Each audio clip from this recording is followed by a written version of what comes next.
Live from the BiffNet Studios World Headquarters in Spring, Texas, it's Barry on Deck, hosted by former ESPN Houston radio host and stand-up comedian Barry Laminack, starring Oliver the Cat.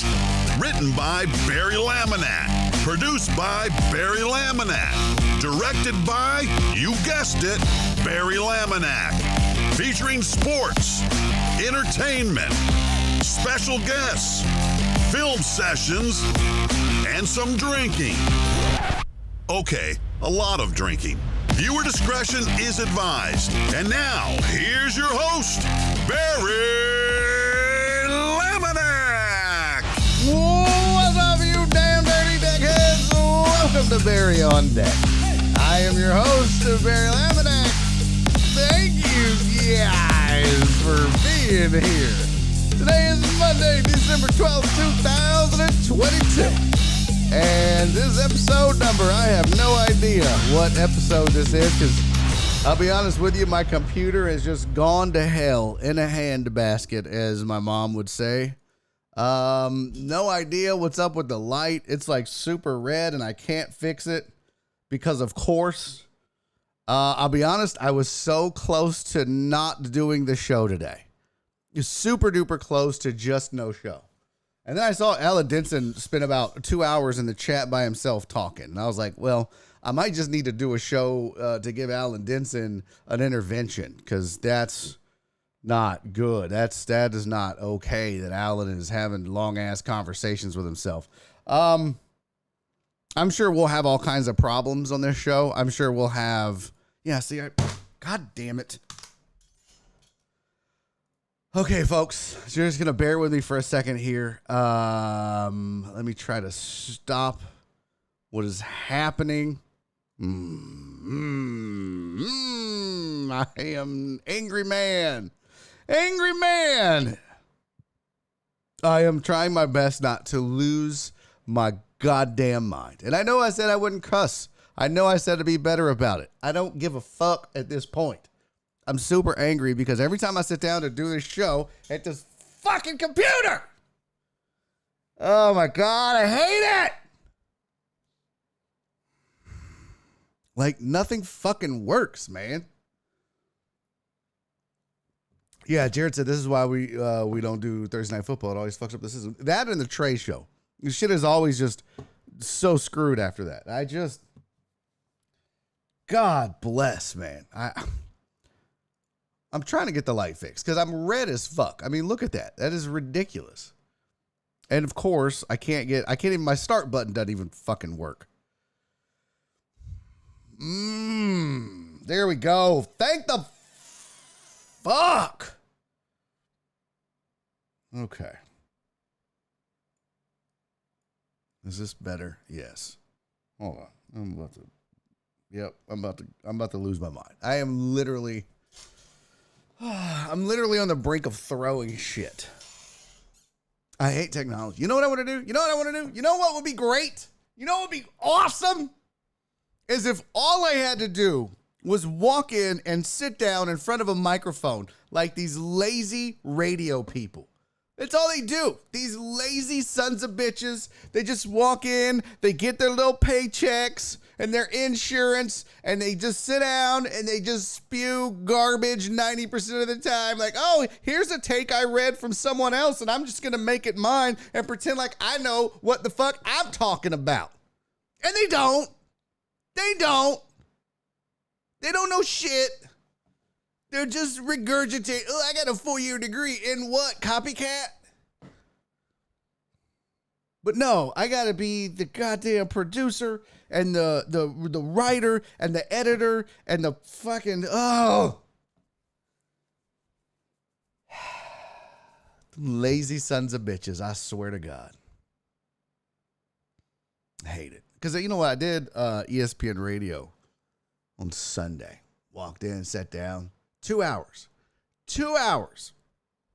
Oh my God, FJ, your treat was, oh shit. Oh my God. So good. I did ESPN radio. I did Houston Sports Show on ESPN yesterday morning, 8 to 10. And It was the easiest goddamn thing in the world. And then I watch all these dumb shits that do radio in this town and others like, oh man, this is work. I'm like, bitch, talk by yourself for 3 straight hours with no commercial breaks. Even Palillo got a break every 12 minutes. It's like, come on, fam. I swear to y'all, when I did that show yesterday, I was like, this is the easiest shit ever. Are you kidding me? Are you kidding me? And they make how much? Fuck them. Oh my God. And like, you know, I don't even bail out. And this is I'm not knocking anybody. My boys, Josh and Kyle do this and that's fine. But I don't even stop an hour and a half in because I can't think of shit to say and just start playing video games or bail out early if the fucking sports day is slow and boring. No, I rock it. I fucking a minute, 3 hours. Let's go. Grind it out with me. God damn it. I hate all these lazy sons of bitches. So how was your weekend? Is it going good? I swear to God, it just, Mina, we're not doing that. I was going to burn it down. Not like literally, but I was just going to, but my sister of all people talked me out of it. Jen was saying this morning, she was like, well, I guess we're not, now that you did ESPN. I was like, nah. I got talked out of it. I'm serious. I had a whole thing, not just ESPN. I had a whole like going rogue and yeah, we're not doing that. I got talked out of it. She's like, don't burn bridges. It's not worth it. I was like, you're right. I'm not going to expose all these dirty assholes. Look at that. Speaking of lazy shit. Heartthrob said new emote, lazy sons of bitches. Hey. Welcome in, Kyle King and the Kingsman. I was just losing my goddamn mind.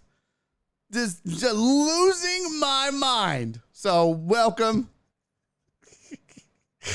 That was fun to watch at the end of my stream. Oh my God, Kyle, I am so angry. I tell you what, every time I sit down, Kyle understands this. That's why, yeah, good. Kyle understands this because when you sit down and nothing fucking works and it's 12:10 and people are like, well, you're always late. Hey, fuck you too. I don't have a producer. I don't have a whole fucking promo staff and, you know, I don't steal my quotes and my takes. I make my own visuals. Yeah, I don't do none of that. Absolute betrayal. There was no betrayal. That's the truth, though. I don't play games. I didn't make anything up, Kyle. I didn't make anything up. I literally said it was not a knock against you. That's your formula. I don't do that. Oh my God, it's the corn thing. Bro, I'm not in the mood. I'm timing the corn fucking guy out right now. Fuck the corn thing. I'm just in the worst possible fucking mood. Where's my fox? Hey, what's up? Into M Bacon, and for real, shout out to Cow King. Did we give a shout out to Cow? Oh, okay, good, thank you, mods. Where's the corn thing? Fuck this guy. I don't care. I'm not in the mood for your shit, corn guy. Is he cool, Potch? Is he? Okay, but he always comes in here with those stupid fucking good. Is he the same one that has the stupid Cow King trivia fucking account? Fuck that one too.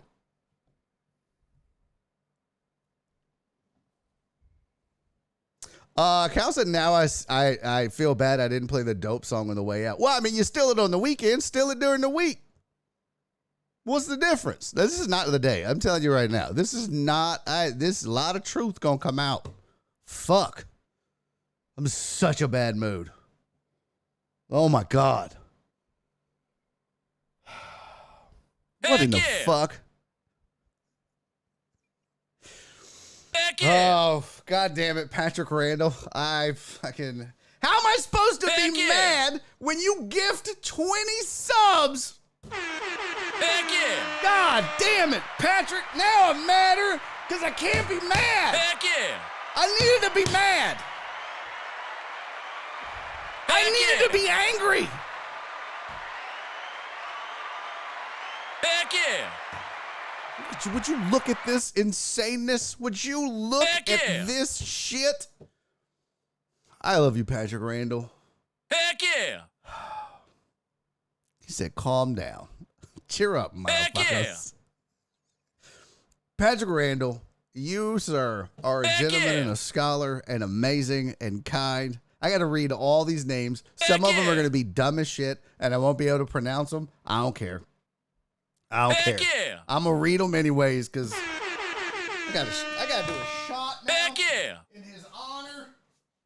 I probably need like 6 of them. I got to do a zipper check real quick. I don't even have a shot glass in here. Where's my shot glass? Heck yeah. Heck yeah. Okay. Where's my shot glass? Heck yeah. Heck yeah.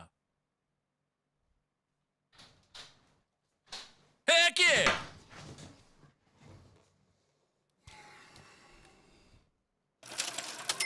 What did Donna say? You are blessed. I am so blessed. I don't deserve this, first of all. There's no reason. Donna said, is he yelling at the cats too? Hey, what's up, Luke? I am not yelling at the cats. They're the only ones that haven't pissed me off this morning. I got to tell you why in just a second. Shut up, Sandoval. They're not skinny jeans. I'm just fat. They were regular jeans, and then I ate them into skinny jeans. Okay? They were just jeans, and then I got fat. And now they're chubby jeans. God damn it.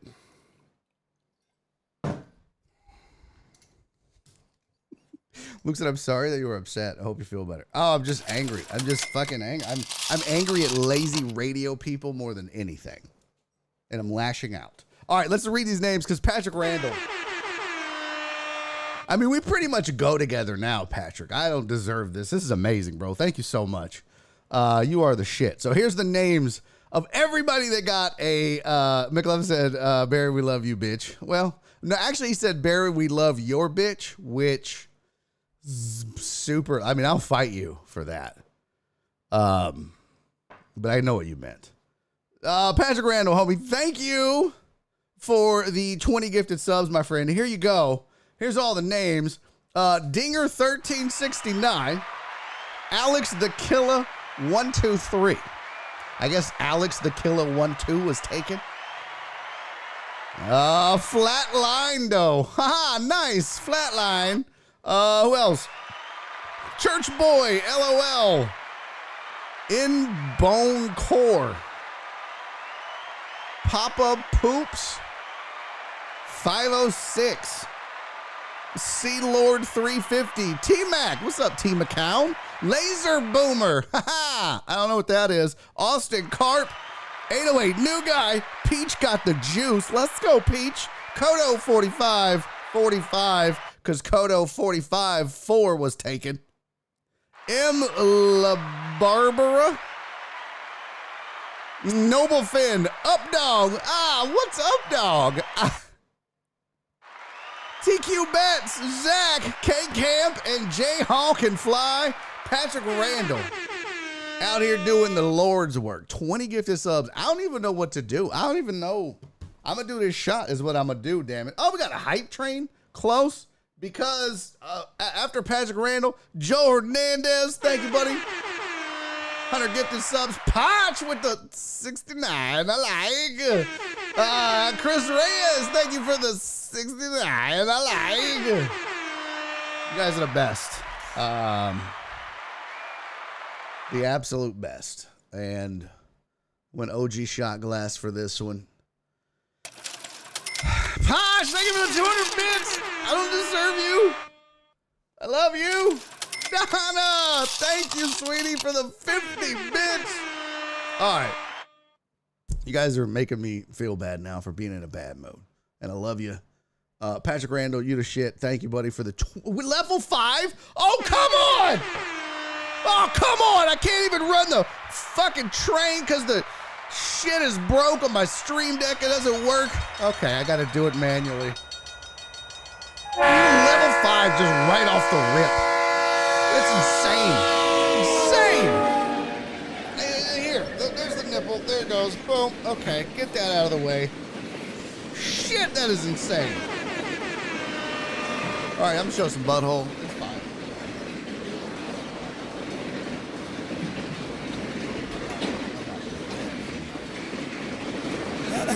guess that's him. We get drunk Barry today. I got too much shit to do, man. I got to make some shirts for some Sally Struthers level deckheads that need to go in the mail. I got a bunch of shit I got to do. I wish. I need to get drunk, smoke some dope. I don't know. All that. Yeah. Man, but thank you guys. We are level 5 hype trains. Titties out. Shots for you guys. I love you. I don't deserve it. And God bless you for trying to pull me out of this bullshit ass mood that I got into because this computer sucks. Cheers, deckheads. I love you.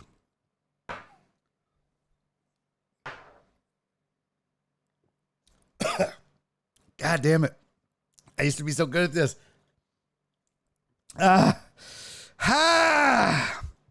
Oh, shit. All right. So, yeah. Bad mood. Tech problems galore. None of my Stream Deck works. Neither of them, right? So, I had to redo some of these. Like, I updated it, and none of the shit works. Like, this is the button for the hype train. You see that? Like, if I push that, it's supposed to run the hype train. Nope. This is supposed to show you the Patreon link. Nope. This one should show you Jen's email. Oh, no. Nope. None of it fucking works.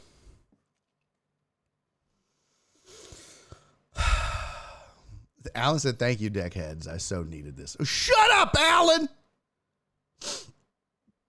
Hey, Jared Taylor, thank you for the 300 bits, buddy. VV Zoe's outreach event on Saturday. Info on Discord community channel. We're on to the next. I love Zoe's, but we can't be supporting the same one. I'm such a dick. Thank you for the 69 bits, buddy. I like. Did we just hit? Yeah, we just finished level 5. That's dope. You know what I love about VB, though? He's like, okay, bye. Oh, see, that's VB. He's mad if I don't.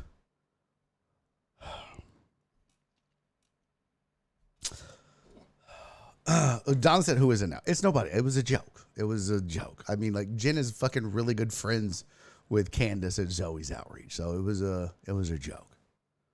The only one that I really moved on from was Bay Area Turning Point, because when I went to drop off the stuff, the lady was so rude that I was like, nope. But Candace is a sweetheart. We're good. Phoebe just can't take a joke. But yeah, I don't fuck with Bay Area Turning Point no more. Because when I showed up, they were rude. She was like, lines over there. I was like, yo, like what?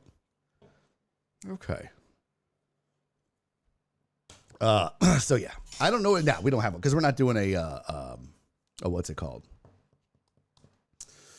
Yeah, Pot said the Zoe's outreach is a good one for sure. A great one. Yeah, they're a great one. What does it say? Oh, good. I have some Christmas money to donate. Yeah, you totally. Zoe's outreach, 100%. What does this say? Prand is our Oprah. P. Randizzle. I was like, Prand? Who the fuck is Prand? Yeah, he really is our Oprah. You get a sub, and you get a sub, and you get a sub. Love you, VB. Catherine says hi. Well, he's gonna get hurt. He's mad. What was I gonna say? So, damn it, I was gonna say something, and then I got distracted. Oh, you want to know why I'm angry? Because I did radio this weekend, and it was so simple to go in and sit down and talk sports with somebody else for 2 straight hours. It flew by, and it always flies by when it's fun and you're working with somebody that you like. But I just started thinking about it was like 12 minutes, and then you take a 3 to 4 minute break, and then 12 minutes, and then another break, and another one, and then you got the top of the hour, and I was like, God damn, this is so easy.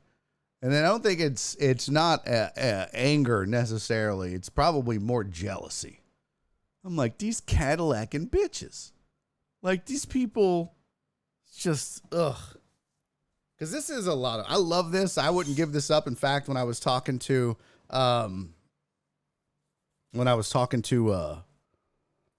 Rachel, I was telling her about it, stuff. And I was like, you got to make your own shit. That's the one thing that nobody can take from you. If you got your own show, if you've got your own whatever, they can't take it from you. And this is what Kyle did. This is what Josh did. This is what I did. What we have on these shows, no one can take from us. And we can do what we want. We don't answer to anybody. I mean, I answer to you guys. you guys. But yeah, so that was it. I love doing the radio because it's like cool and all, but it's every time I go, it's frustrating for a different reason. This time it was like how easy it is. Oh, Potch said don't do it. It clears the chat and resets the data. Oh, that's the shield. Where's the shield? What shield? Oh, I guess that's in the mod thing. Yeah, probably. I didn't even tweet out the show. I don't even care. I'm not tweeting out the show. I have no slides. I have no visuals. I don't even have the headlines for you guys. So this is going to be a rough day. We're going to get through it together. Better days ahead for sure. I'm super excited about 2023. I'm not going to lie. I am super excited about 2023. We've got so much planned. So many good things happening that should be a lot of fun and of interest to you guys. There's going to be a lot more things going on. I'll just say that. I don't want to give anything away. I don't want to give anybody a chance to, do what we got planned. I want to surprise everybody and, because there are people who are in the biz, not this biz, but, the radio biz and whatnot, believe it or not, that'll still watch this show and borrow ideas. And I'm like, man, fuck y'all. At least be original. So I'm not going to announce anything, but we got a lot of shit going on in 2023 that I'm very excited about. So, CC on the way back, just stopped at Buc-ee's. Oh, cool. The redneck Walmart. It's like more redneck than Walmart now. Buc-ee's is an atrocious place to go. I hate Buc-ee's. Sean said, so you're officially starting Soccer Talk. No, Sean. But I am joining you on Sean hates stuff. Barry hates stuff today. Super bad mood. Super angry mood. Tiger Stripe said, I could do the production for you, Barry. I don't know if this is a show that you could do remotely. You know what I mean? Like, I don't know. There's so many moving parts and shit. I would love that. Trust me. Don't get me wrong. I'd love to have a producer. I'm not sure that this was a show that could be done remotely. Although vMix does, I think, allow you to produce remotely. But, what's up, Philip Barnard? He says, speaking of radio, got to talk to Dave Tepper already since I've been in Denver. Nice. Very nice. Alex said, I'm leaving Buc-ee's in Angleton as we speak. I hate that place. Donna, are you saying stop it because I hate Buc-ee's or the Soccer Talk? What did FJ say? Oh, if Disney and Walmart had a baby and allowed rednecks in, that'd be Buc-ee's. Kinda heels. It's so overpriced. Everything in there. Everything. You know what I mean? Like you go in and like you get a tortilla wrapped sausage on a stick and it's $9 and it tastes like a $1 wiener in a tortilla. It's just gross. Donna, you like Buc-ee's? It's just played out to me now. You know what I mean? Like it's just packed and like, I don't know. It's just weird. And the people that are in there, I just walk through going, this is how COVID started. This is definitely how it's a COVID. I'm convinced COVID started at a Buc-ee's. Let it be known. Clip it. Mark it. You heard it here first. Breaking news. Oh, my thing's broke, so I can't run the goddamn music. Breaking news. COVID started at Buc-ee's. Done. You're done. Jenny's mom said, love to clean bathrooms and they have great coffee. Their coffee is okay. The bathrooms are really nice. It's a great place to poop. Wouldn't want to live there. Luke said, have you been watching the World Cup? I have, Luke, and I'm not a soccer guy, but I have been watching the World Cup, and I got to tell you, super impressed with just the whole game. I feel like I've kind of been not, I haven't been, what's the word I'm looking for? I haven't been fair to soccer. Donna said unfollow. I still love you, Donna. You can't hurt me. I still love you no matter what. Yeah, dude, these matches and this underdog story of Morocco and the big names getting bounced and it being their own demise, that, their own, it's not like they beat themselves, right? I mean, you had Brazil hitting the goalpost in penalty kicks. You had England and what's his name? Hey, hi, ho, whatever the fuck his name is, sailing one over the crossbar. Like, It's been fun.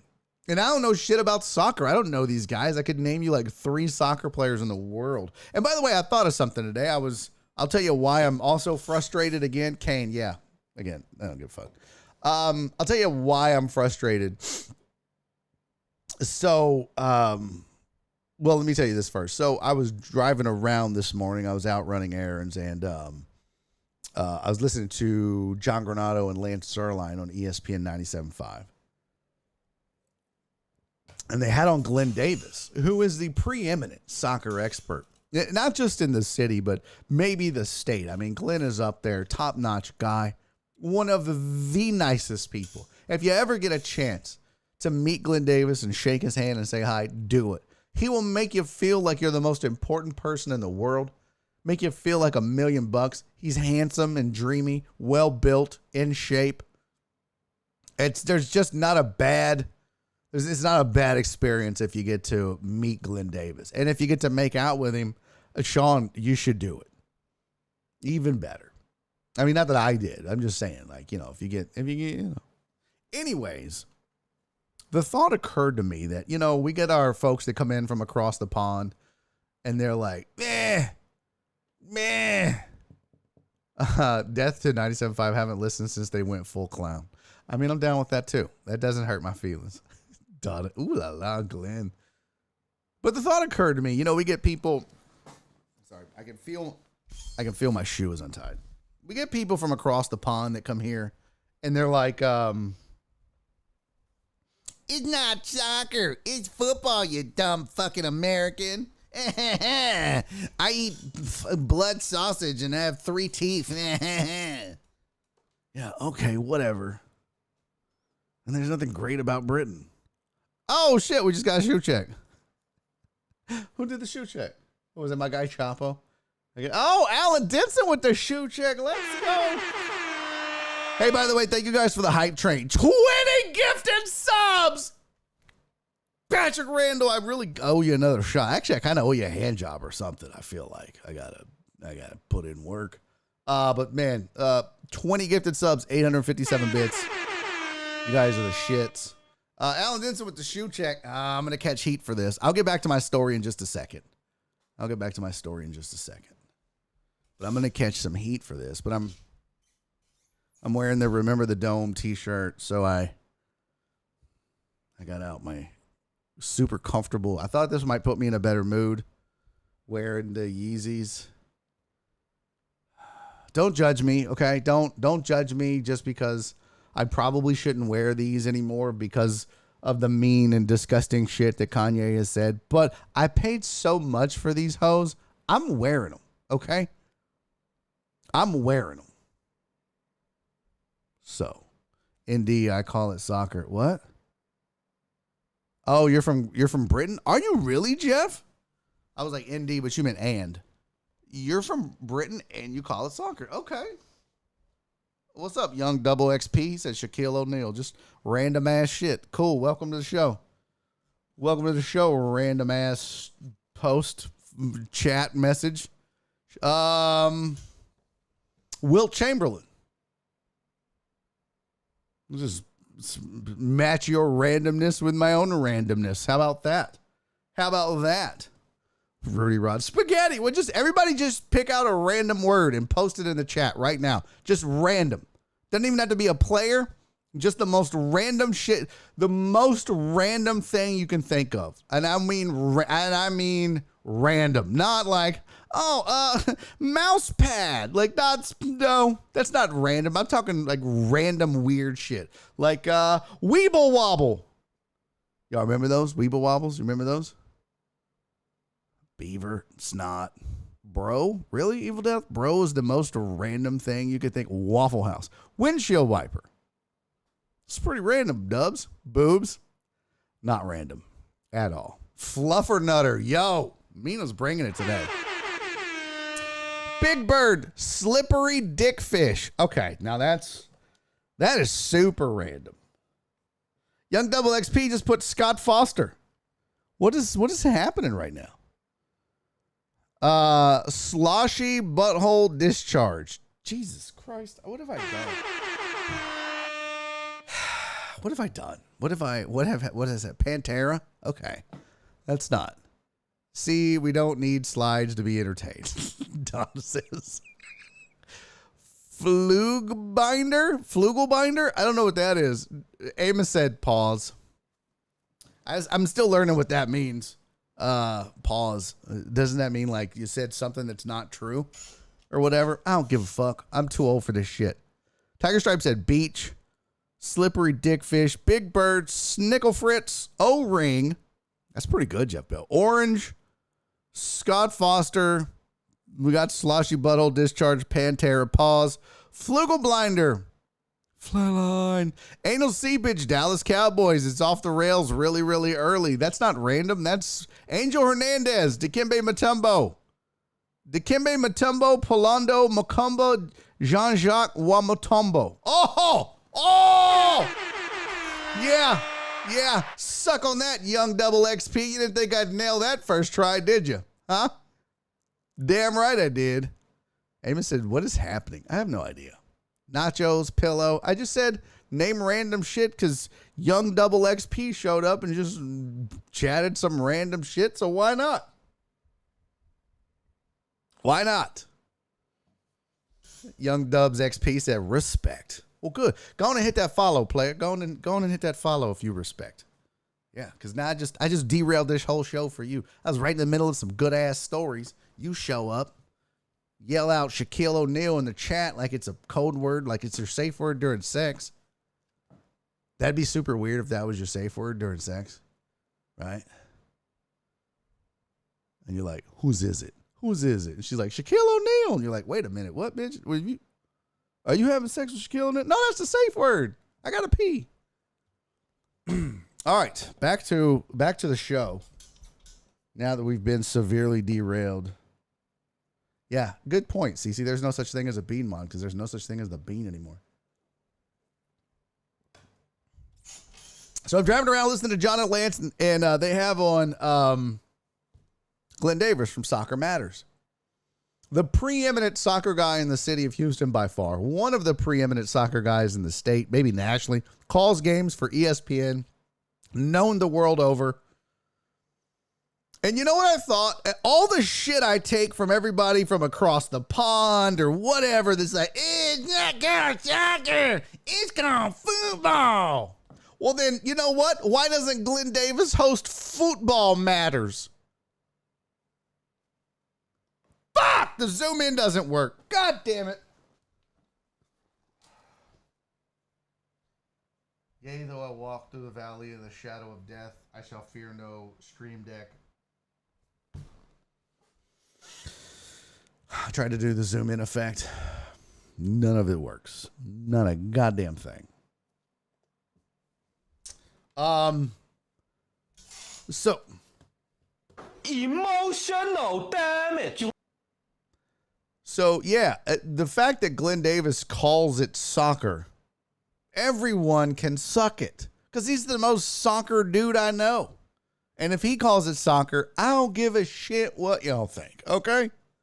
Now there are some people across the pond. They're like, I don't know who Glenn Davis is. Do your studies then, fam. Learn yourself. Okay. All right. So let's talk about one of the reasons I'm in a bad mood. It's not just that my stream decks have failed, that my computer is not working on anything I click on. Barely got this show started. By the way, a reminder, 3:15, Jenny is mom going to join me in the chat as she does on the show, as she does every single week. Sorry, Mom, I just saw your text. Yes, of course. I hope it works. So, I am a stand-up comedian, for those of you that don't know. And I don't know how many people are left from either the raid of Kyle King, the amazing human being that he is. I feel bad because he thinks I was talking shit about him. That really wasn't a shot at him. I want the record to reflect. Y'all know me well enough to know. Heck yeah! Hey, poor Marie with the sub! 3 months, let's go, fam. Y'all know me well enough to know. If I'm taking a shot at somebody, I ain't no bitch. I ain't never had to dance around it and not say it. If I wanted to take a shot at Kyle, I absolutely would. So that wasn't a shot at him and Josh. It was just my point that I always got to take the fucking hard way, or that wasn't the case. That was just an example. Because a lot of people do that on Twitch. A lot of people will talk sports for a while and then go into gaming. Ain't nothing wrong with that. I'm just saying it's not as difficult as trying to do it for 3 straight hours with no game on the sidecast or none of that shit. That was my whole point. I was just proving my point that radio is easy. It's fucking easy. Easy. So easy. So I'm a stand-up comic, and I drive everywhere I go because I'm not good. And so when you're not good and you're not a superstar and you're not, oh my God, everybody knows who Barry Laminack is. No, they don't, bitch. Ergo, I'll headline a show, but I got to drive to that hoe because I don't make flying to gig money. Okay? So I drive a lot. Which means being on the road all the time, you're prone to your windshield getting cracked up. My windshield looks like if you took a submarine too deep in the ocean and it just broke apart. It's so bad. It is awful. I should take a picture of it. It's got so many cracks in it. So I had looked at my insurance, and my insurance, according to what I saw, said, hey, it's a $50 deductible for a windshield. I was like, what? $50? That's cheap. Because when I talked to my guy Josh, aka 713 Hooligan, who's a glass guy that does that shit, he's like, yeah, fam, it's like $1,000. I was like, yeah, that's a lot. That's a lot. So, yeah. So the insurance, my policy, you know how it lists if you have multiple cars, it has like this car and it costs and that car and it costs. But on the left-hand side, it said glass, $50 deductible. Cool. So I go through the process, I get it all set up, and it says your deductible is $500. And I was like, no, that's not what my shit says. So I send an email to my agent. I was like, yo, I'm trying to sign in through whatever, the Traveler's website, and it's taking me to SafeLight, and they're still saying it's a $500 deductible for the windshield. What's up? And they're like, oh, no, that's fine. That's fine. You're good. I said, just when you get it all filed and everything, they'll change it in the system. Oh, okay. Yeah, sure. Okay. I mean, that's a weird thing, but okay. No problem. So I go through the whole process of filing the claim, SafeLight, set the appointment, 8 o'clock, Monday morning, be there, be square. Stayed up till 12:30, 1 o'clock in the morning, doing shit. We'll just say doing shit, right? So I was tired, but it's okay.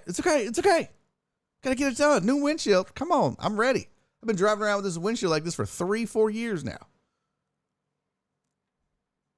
So, I show up.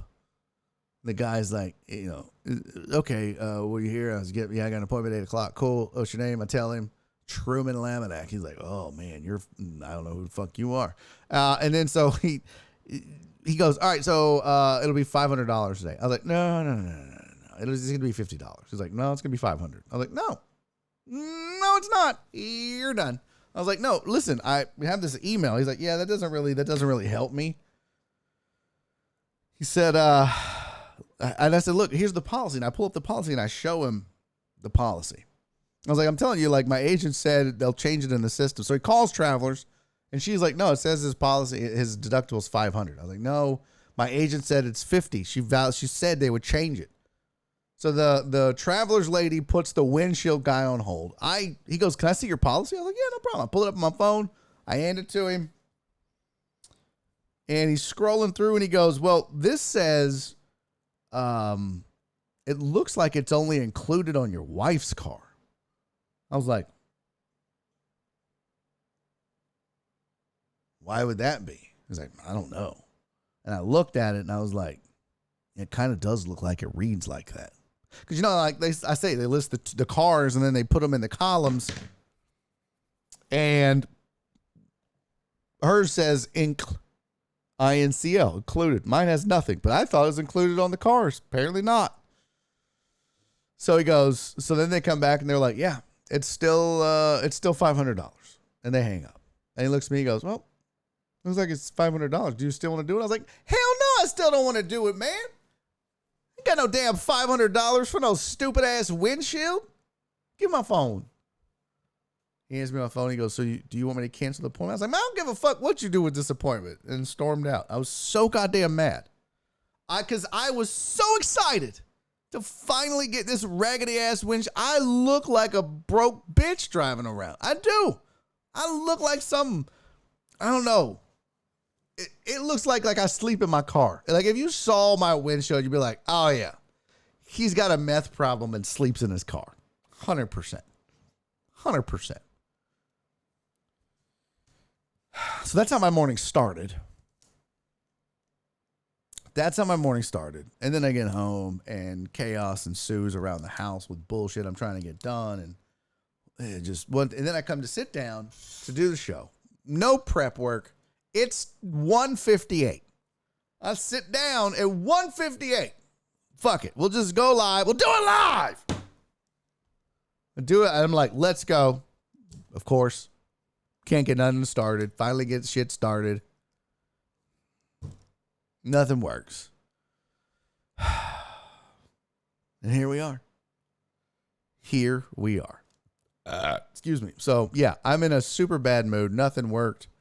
I'm angry from doing radio and seeing how easy that shit is. I didn't even know how easy it was until I started doing this and then went back and did it on Sunday. So easy. So easy. Disgustingly easy. And I would have told you when I was doing it, like, yeah, this is not an easy job. People think it's easy. I think it's easy now. I'm not saying like a lot of y'all would do it. Some of y'all's takes are terrible. Some of y'all ain't funny. But like, I don't know. It just felt so, you ever like, you know what it felt like? I'm going to tell you what doing radio on Sunday, and then probably the same if I went in the middle of the day or whenever and did it, just because of all the breaks and shit. But you know what it feels like? You ever like had on like ankle weights, or if you ever played baseball, you ever like been on deck and you're swinging not the fungo bat, but the weighted bat and shit, right? It's heavy, right? And that the whole point is so that when you get up to the plate with the bat feels light, you feel like swing speed is faster. Or when you got on your ankle weights and you stop and you take them off and you go running, you feel light. That's what it's like going from this bullshit to radio.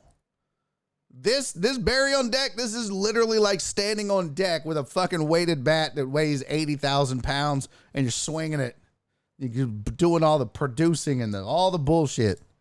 And then you go do radio and you're like, oh, this is so great. I don't even have to turn my mic on. In my ear, the producer's like, mic is hot. Like oh my God, how I took that for granted when I was doing radio. Oh, I took Nick for granted. And Joel. Just being able to bounce shit off of those guys.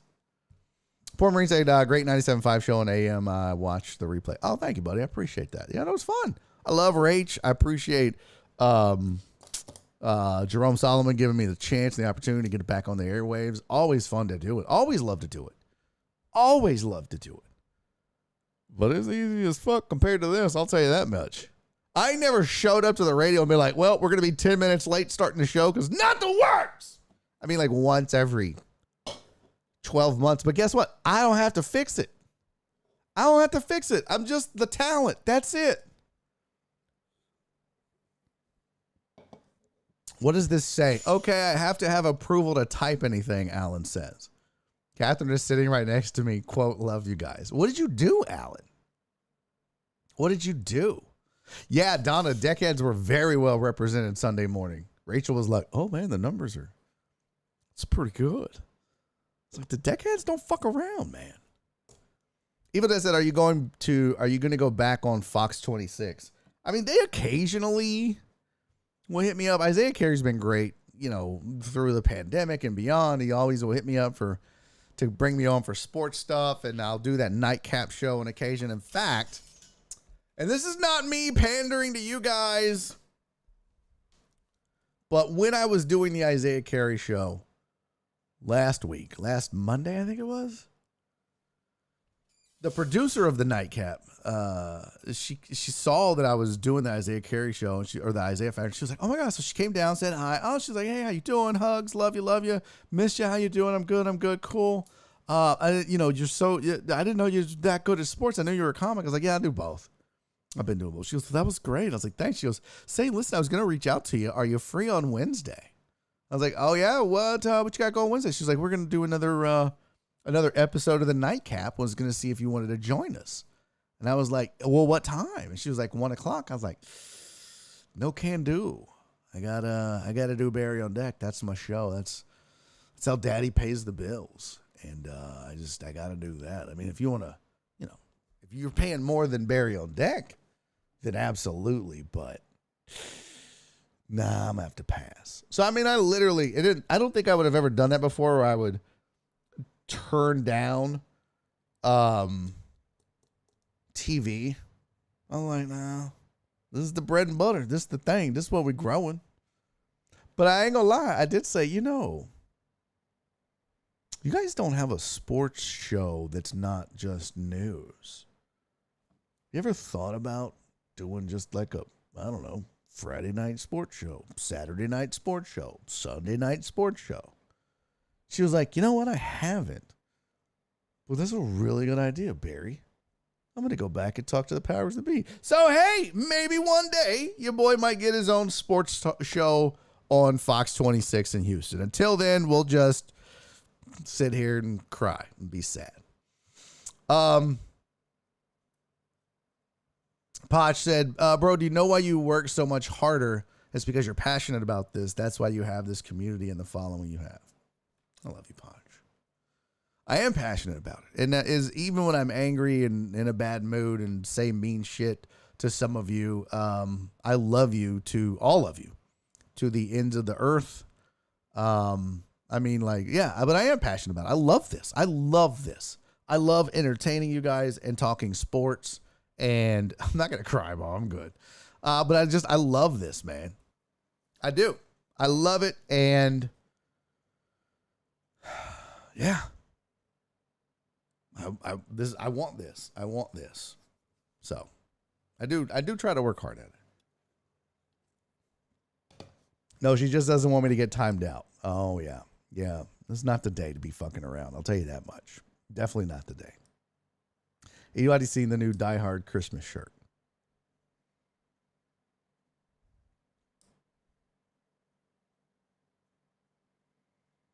The model said saying mean shit is a badge of honor. Oh, like if I say mean shit to you, you like it? That's fucking great. That's awesome. I have to be careful because sometimes I've had people be like, "Hey, I know you were just joking around, but you're fucking mean." I was like, "Yeah, sometimes I get like that. I'm sorry. I don't really mean it. Like, I love everybody. Like, I love everybody." Oh, bye, Alan. Miss you, buddy. You knew the rules.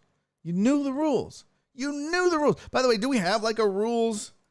Oh, you know what? I need to update the rules that says like any mention of Die Hard being a Christmas movie will get you timed out. Like, I need to have like a whole list of what can get you timed out. Free Alan. No. He knew what he did. Jared, thank you. Potch. Potch said bye. You knew better, Reyes. Did Reyes do it too? That's hilarious. Oh wait, he didn't do it. If he didn't do it, you can't time him out, Potch. You gotta free Reyes. No, just because he stood up for him, that's acceptable. But now, if he said that Die Hard was a Christmas movie, yeah, 100% he earned the timeout.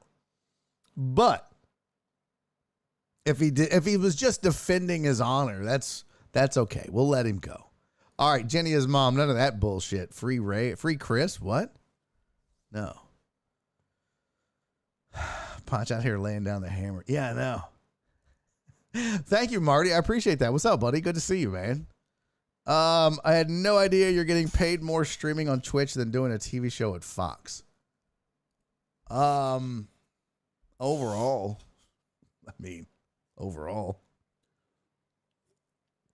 And it's different, Evil Death, when you just show up for one show. Sometimes some of the stuff I'll do on there, or not on there, but in general, like some of that stuff doesn't pay. Spoiler alert. Yeah, some of that stuff, they don't pay us to do, some of the guest stuff. It just depends on the show and the budget and everything else. So, yeah. Crazy business. You know what I mean? Crazy business. So yeah, let's see. What is this? I had no idea. Remember Alan and Chris, D-Mana said. Why did you time D-Mana out? What did he do? You got to untime. Okay, Potch removed the timeout from Chris Reyes. What did D-Mana do?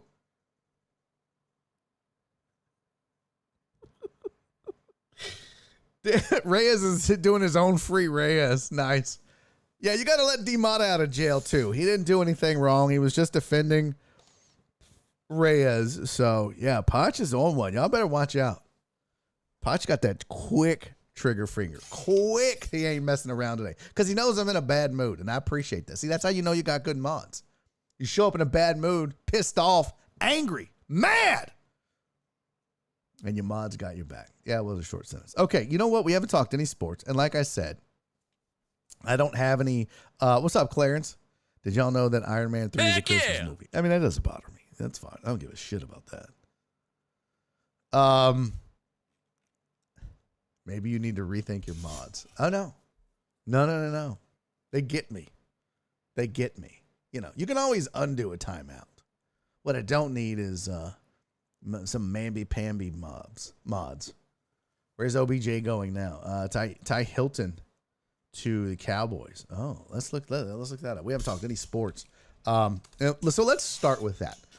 I did watch the game. I was at my dad's. So the way it works when your parents are divorced is you get 2 Christmases, which sounds great. And it is when you're 8 or 10. But when you're 48 and you got to drive, it's not as great. Because, you know, at 48, you don't do Christmas gifts as much. So it's not even like, yeah, I'll drive all over the city for an Atari. I'm not doing that shit now. But no, I'll be on the road. So the way we normally do it is like, we'll do Christmas with my dad like a week or 2 before Christmas.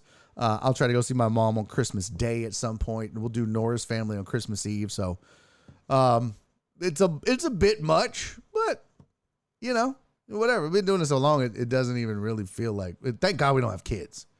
Because I could see like having kids, I'd be like, yeah, we ain't doing none of that. No, not doing that. But we don't. So it's just me and my wife. But we were at my dad's this weekend, so I tried to watch as much as I could of the Texans game. And I got to be honest with you. As weird as it sounds, I was super impressed with the game plan that the Texans put together. I was somewhat impressed with the way the defense played. Look, some of those, Dak made some bad decisions, but some of that was defensively, the scheme was pretty decent overall. And yeah, there's no like, well, you know, they lost, but no, they lost. They're a 1-11-1 team for a reason. They suck. Davis Mills sucks. What's the backup dude's name? What is Whistle Bridges? Hold on. I can never remember these names. I hate that. I hate that I cannot remember names easily, or just in general, anything. Driscoll. But it was so weird that it looks like Davis Mills is between the 25s and Driscoll is your 3rd down and red zone quarterback. That's just if you would have told me that was the game plan going in, I'd have been like, they're going to lose by 70. So Davis Mills is your in between the 25s guy and Driscoll is your red zone QB. What? I mean, look, at 17.5-point underdogs to lose 27-23, if ever there was a shout out to my boy Dave Tepper and Jerome Solomon, if ever there was a moral victory Monday, that's it. That's it. And I think if you would have bet, I think the money line on that game for the Texans was like minus 1,700. In fact, I have it in the old Laminator 5000 spreadsheet. Let's go look at the money line, kids. Let's see. Where's my gambling stuff. Betting. Laminator 5000, which, by the way, good week for the Laminator 5000. Terrible week for your boy. Did not have a good week picking games, but the spreadsheet did well. The spreadsheet did real well. Here it is. Spreadsheet has gone 9-4 through 13 games. I went 8-5. Yeesh. I'm sorry. I went 5-8. My bad. Not 8-5. I wish I went 8-5. But here's the money line. Let's pull that up here. Right there. Houston money line was 900, but I think at one point it got to minus. I thought I saw minus 1700. Let me look on the game cast real quick. It was minus 17. Oh, maybe I was confusing it. Yeah. But at minus 900 or at plus 900 money line, that means if you would have bet $100 for the Texans to cover, not even win, just cover like they did, that $100 would be $900 for you. That's crazy. Cowboys money line was Dallas was minus 1,600. That's what it was. So you'd have had to have bet $1,600 to make 100. No, not doing that. I mean, look at this. It's not even close anywhere else. Look at those numbers. Those look so out of whack on the money lines. 200, 450, and 450 is a lot. 450 is a lot. Minus 455. That's a pretty decent favorite. I mean, plus 345 is a pretty big dog. Huh. Minus 1,600 plus 900. That's how bad it was. And the Texans played decently. Did they look good? No. Secondary looked a little better. A couple of interceptions. Dak kind of getting sloppy with it. Did the Cowboys come in kind of overlooking the Texans? Maybe. I think there was some poor execution on their part. Look, we've seen what the Dallas Cowboys are. They're not 10-3. They didn't just luck into 10-3. That's a really good football team. So we've seen them play really well. I think they 100% overlooked what the Texans were capable of, especially being at home. But who can blame them? Especially after like quarter one, you're like, what just happened to Jeff Driscoll? What is going on? End of the day, though, I mean, credit where credit is due. The one thing you can say about the Texans is that they're trying, I guess. I mean, that felt like, and no pun intended here with the football analogy, but that really feels like a Hail Mary, right? 12 weeks into the season and you're running out quarterback by committee. That's definitely a Hail Mary of a, man, just whatever works. Nothing else is working. We might as well try this shit. They didn't even have Kyle Allen active. I mean, at this point, it almost feels like the Texans could just be like, you know what? I mean, I could just see like Pep Hamilton in the offensive meeting, right? Offensive room, not just quarterbacks. The whole offense is in the room. And Pep's just like looking around. He looks at Davis Mills. He's like, looks at Jeff Driscoll. He's like, why is he even here? Kyle Allen's over there in the corner, head down, looking around. He looks at the three quarterbacks. He's like, nah. You know what we're going to do? We're just going to run Wildcat the whole time. None of y'all are going to be active. Unless, hey, Davis, do you want to like run special teams? You want to be a gunner? Hey, I know. We'll just put you on field goal blocking. All you got to do is just stand up and your neck should probably get in the way. Boom. Like, what a genius. Now, all of a sudden, Pep Hamilton is in line to get some special teams coaching job at a better team. Because he's like, you know what we'll do is we'll put Inspector Gadget with the fucking neck in the middle of the field. You don't even have to jump, bro. Just stand up. But he's like, but y'all ain't playing quarterback today. We're just going to give it to Pierce. We're going Wildcat, Pussycat, fucking, I don't know, Black Cat, White Cat. I don't give a shit.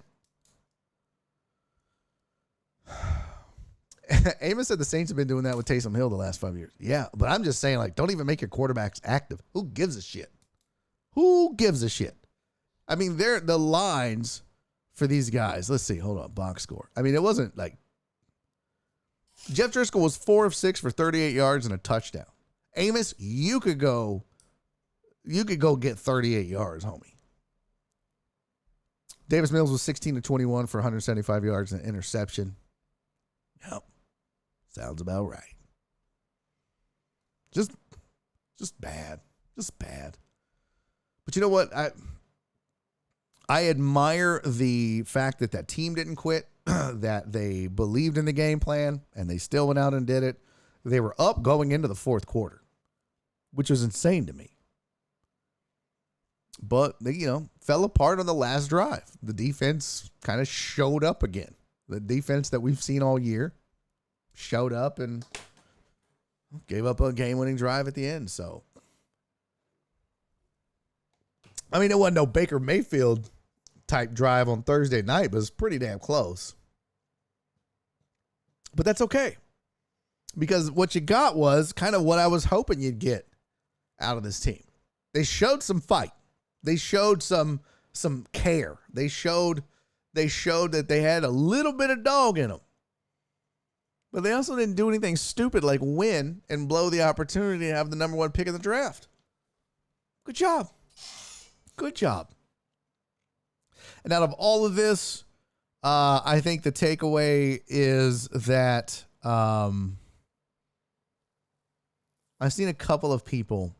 I mean, first of all, Jalen Petrie played well.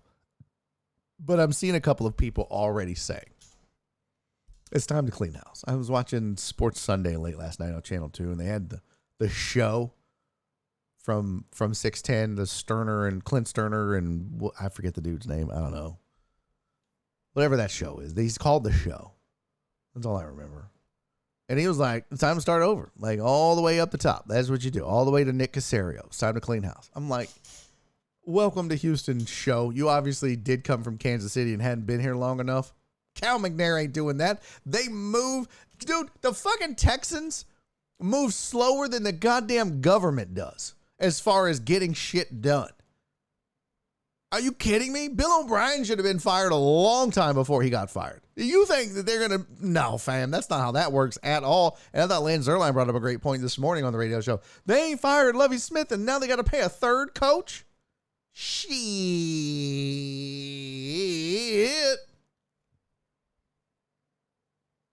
Y'all are stuck with Lovie Smith and crew. I don't think Pep might be back. I think he might be gone. But this team is stuck. And this team will be stuck for the next year or two. And honestly, I'm okay with that. This is a rebuild. You ain't going to rebuild this team in one draft. Not this team. This team ain't one draft away from being good again. This team has like 1.5 good players. You got 53, 54 spots to fill out. You got a long way to go. So, real quick, Mom, hang tight. I just want to get a couple of these from the chat, and then we'll go next week's 3 QBs. Just don't play them. Dallas didn't win. We just lost. That's ridiculous. You obviously didn't watch the last drive. Better than the start of the year, that is. Yeah, Driscoll can run. True, the defense is for sure better, but the offense is just so bad. I mean, the defense isn't really even that isn't better. I mean, the defense is still bad. Still bad. But like I said, the secondary is young, and they got a lot of growing up to do and a lot of learning to do, but they don't, they show flashes of having the ability to be good later. Even Stingley, who's not looked great, but I told Dre not to bet on the boys, but no. Oh, he did? Yeah. Let's see. Pep trying to save his job. That's what I'm saying. Whatever works, and the other team doesn't know what to expect. Barry, watch the next game. They'll be running out the wing T formation. Dude, that would be hilarious. Just go straight up option. Fine with me. What if they just went like, you know what the Texans should do? Goal line. Every down. Don't give a shit. 1st and 30, goal line.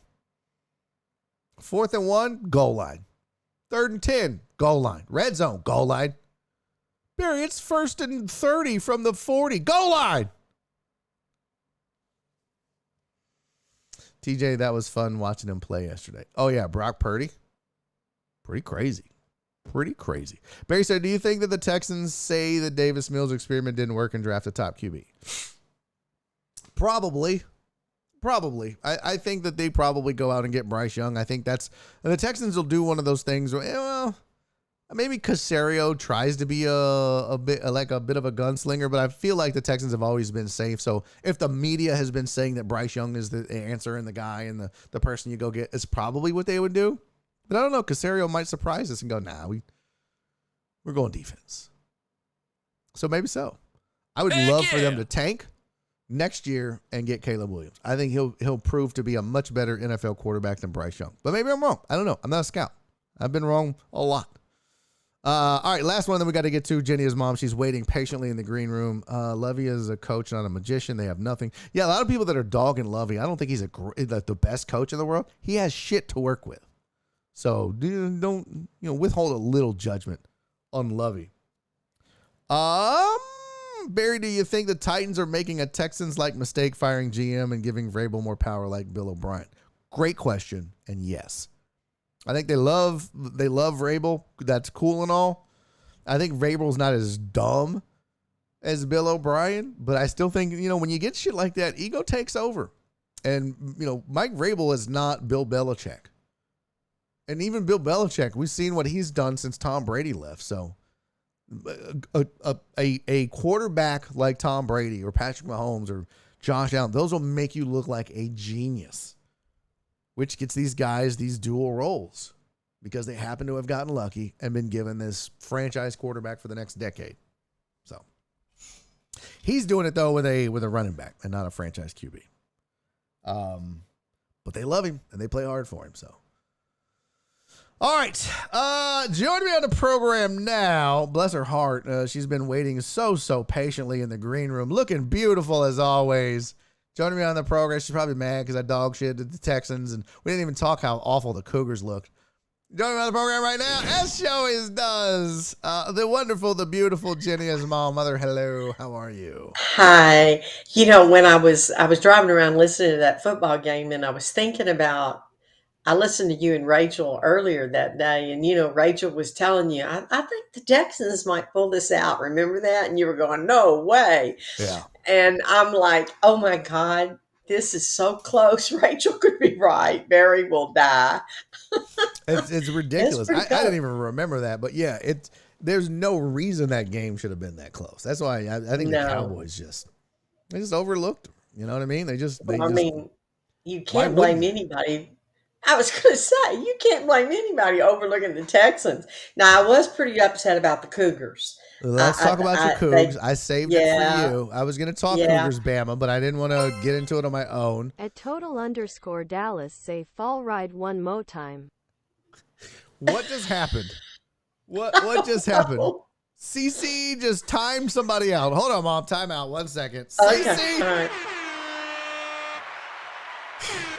CC, you. So, Mom, the way this works, you remember I timed you out once for getting out of line. Yes, in the you chat. put It me can on. happen. I know. Anyone and everyone can be timed out, including my mother. I'm going to be And good. apparently, Total Dallas is a big Alabama hater. Yeah, he's a huge Dallas Cowboy guy, Dallas basketball, baseball, Rangers fan. Which it's not the Texas Rangers. It's like the Arlington Rangers, but it's whatever. But he's always yelling "Fall Tide" instead of "Roll Tide." And Cece is a big Bama fan. Her money went to Bama because I think her daughter went there or something.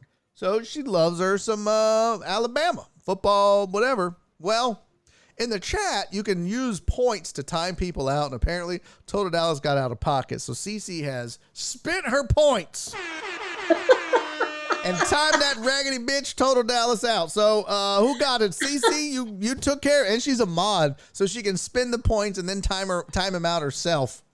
And that's easy. So, sorry, Total Dallas. We'll see you in 10 minutes, buddy. CC, well done. Well done indeed, CC. CC don't take no guff. She don't take no guff off of nobody. Evidently not. It was a good game, though. And I tell you what, Alabama played to come back from 15 down the way they did. They're a team to be reckoned with. I didn't realize this, but somebody, I think it was when I was watching Sports Sunday last night, but they said that Bama actually out-rebounded the Cougs, which never happens. Yeah. I know, and Yeah. they're leading rebounding team, but I don't know. If U of H had to lose a game, I'm glad it was this one because they need to know that they don't always play the greatest of competition. I think they need to know what it's like when they play somebody like in Alabama. And if they want to go as far as they think they're going to go this year, they better get ready because they got Virginia coming up. Same thing. This is some stiff competition. But anyway, I was a little disappointed, Yeah, but I it's mentioned okay. that One yesterday game. when I was doing the radio, and I gave you credit for it. I said, and when I was talking to you, when I saw you Saturday, that you had a great point in that. Look, it's good to get it out of the way now. And look, these rankings during the season, they don't mean shit. What They don't matters mean is where you anything. get Yeah, ranked come March, and so this is great. But I mean, it's cool for the notoriety and the press and everything else that you get. But at the end of the day, what's going to matter is you could be number one all season. But if you get bounced in the first round, that don't mean shit.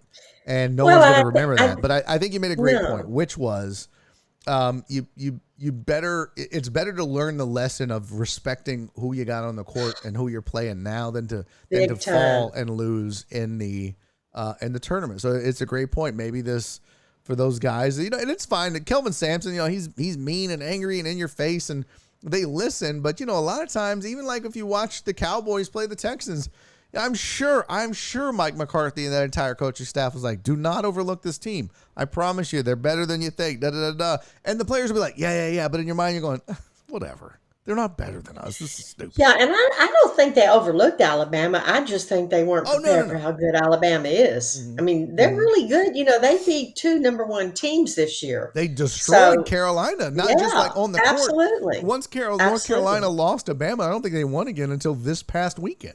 They lost four in a row, I think. Yeah, Yeah. so Bama's So, kind of a giant slayer. Their only loss was to Connecticut. But yeah, beat UNC, beat Michigan State, who was ranked 12 at the time, and they've beat two number mhm. ones in their last three games. Bama's for They're pretty real. good. They're 8 And then we 1. have Virginia coming up. So, what do you think is going to happen to Texas now that this has happened to their Oh man. coach? Do you think that's going to affect them? Yeah. Because For those they're of you right who up don't there know, as number Chris two. Beard got arrested for domestic Yeah. violence. Yeah, that's going to be interesting. That's one of those things where, it's not like losing.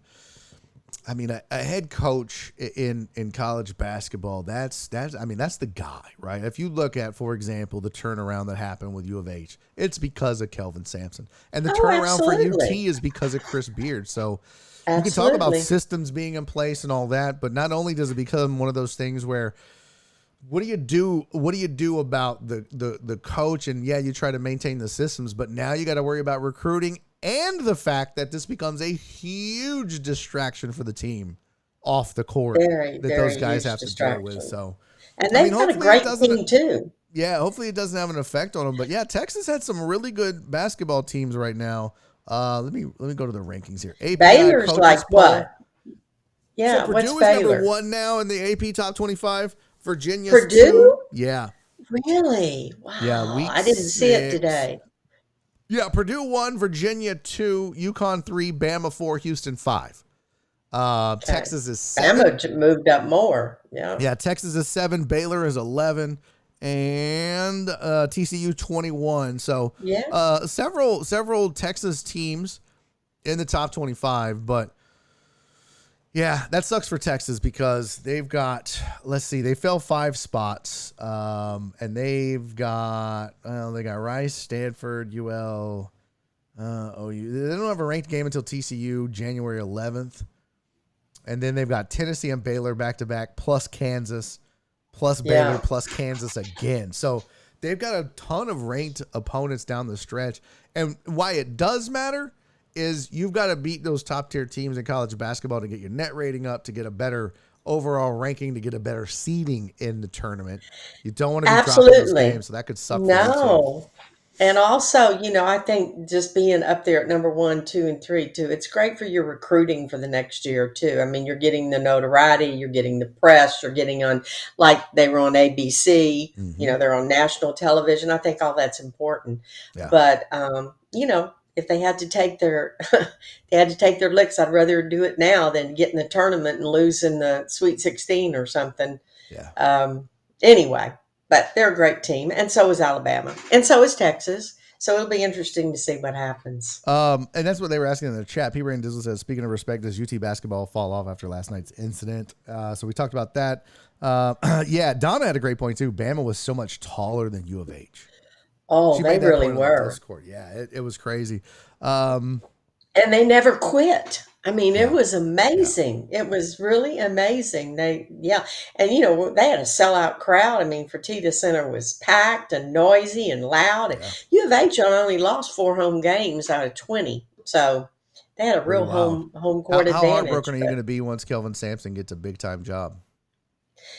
I tell you what, I am so tired of seeing Cougar coaches get taken. I don't know. So I don't know that's going to happen because his son is the heir apparent for the job if he leaves U of H. And I don't know if he feels like that might affect his son in that case if he did get a big job and go somewhere else. I would hate to see it. I'm hoping that he will stick there because of how great U of H is doing and what great recruiting classes he can get. But money. We'll just see. I mean, if he moves on, it opens up a spot for his son to have a job. So it's kind of one of those things where Unless he takes his son with him. Yeah, but I don't think his son wants to be an assistant forever. His son obviously wants to have his own program and be his own man and all that. Can be interesting to see. I don't know what his contract situation is. I know it was up here a year or two ago, and he talked about not going anywhere. But they're going to be beating down his door because he's back. Well, he's done it before. What was the last time he had a big program? Was OU, right? If I'm not mistaken, Kelvin Sampson was an OU guy. Well, yeah, but I thought he went somewhere after OU. I'm not sure, but yeah. Shit, well, what's weird, Barry, is you look at the coaches that left Houston to go to the big time schools, and they're not there anymore. So, yeah. that's. Keep talking. I'm actually got a call from Herman. He's not at Texas anymore. Yeah.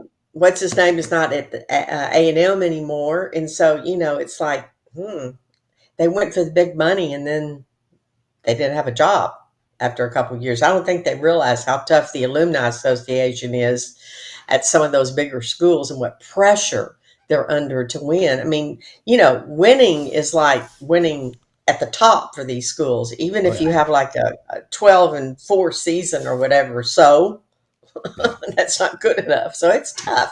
Yeah. I hope he stays. I think they have a great program. I know Sampson was a assistant with the Rockets before he took the UH job, but I thought he was. Oh yeah, it was. I used to see him at the games. Yeah, was it OU? He was Washington State head coach from '87 to '94, OU from '94 to 2006, where he had a ton of success. Went to Indiana for 2 years. I don't think he had much success there.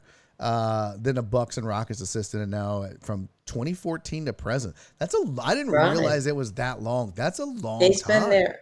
Yeah, he's been there a while. Well, he's developed the team, and each year they've done a little bit better and a little bit better, and now they're like in the tournament every year, and they've gone up to. I remember the first year they went to the Sweet 16, and then they got knocked out, and the next year they were in. I think it was the 8, and then the final. I mean, then the semifinals, and then back down last year. Where they get knocked out in the 8s, I think it was. Yeah, Elite 8 last year. Yeah, Elite 8. This is his best coaching job with U of H, by the way. Looking at Kelvin Sampson's record, when he was with Oklahoma, he was 280 and 108, which is a 72.2% winning percentage with the Sooners. With Indiana in 2 years, he won 74%, and now 74.1. A little bit better. And now with U of H, he's winning 74.6. So by far his best coaching job of any of the collegiate coaching jobs that he's had. So, yeah, doing a great job. I hope so. Yep. Hope he stays. It sure has been fun. I know it's been fun for Cougar fans. Oh, yeah. Well, what do you got playing, Mom? What you got going on in your life? That's I don't know why I'm so behind. I've got Christmas shopping still to do. I don't know what everybody wants. I'm trying to do Christmas cards. I'm trying to bake. I'm trying to cook. I've got Christmases this weekend, like everybody else. Busy. Paul walked in this morning. He looked at me. I had him out running errands. Go get this, go get that. And he comes and he goes, I hate Christmas. Oh, Well, you take on all sorry. this stuff and then you give him chores. Why? I'd be like, why? This ain't Well, my shit. I didn't agree to he do this. he only had to go to the bank and get a couple I'm things, so but glad Nora's lazy. Oh my god! If I was married to you, first it'd be weird. Second of all, I'd be like, I'm not doing that shit. We'd be divorced. I'd be like, I well, ain't I doing don't all ask that. him to do much, but Yeah, he does. He knows how. We have a big family with five yeah, kids and how many grandkids? yeah. 9, 10. We have great grand. I mean, we got a huge family. He's got relatives, but he has been doing a lot of the cooking at night and just making dinner so that he knows I've got this Well, things to I've been do doing list that. this long. I've stepped Well, up my there game. I'm you a good go. house husband Good for now. you. I feed Good. the cats. I take the litter. I used to never do the litter box. In fact, before we got Oliver, I was on Nora's ass about getting another cat. She was like, "No, because that litter box. I'm tired of doing litter boxes." I was like, "I'll do the litter I don't box." blame her. I totally You said didn't that? do. Yeah, I totally didn't do it for like the first year and a half, and then we got Spencer, and she didn't want to do that. I was like, "I promise I'll do it." Still didn't do it. She was still doing the litter boxes, and then just within the last like I don't know 2 or 3 months, I kind of just started doing it every day, and now it's a habit, and now I'm the litter box guy, And which you is get there fun you go. because. And I told her, I was like, you need to do it too, because she had hit me up not too long ago. She was like, I want to go on a vacation. I said, where do you want to go? She's like, I think it'd be neat if we went to Arkansas and did the panning for gold thing. I was like, why? When you could just do the cat box Oh, and you're that guaranteed was to find probably not something. a good joke. You're literally guaranteed a hit every time.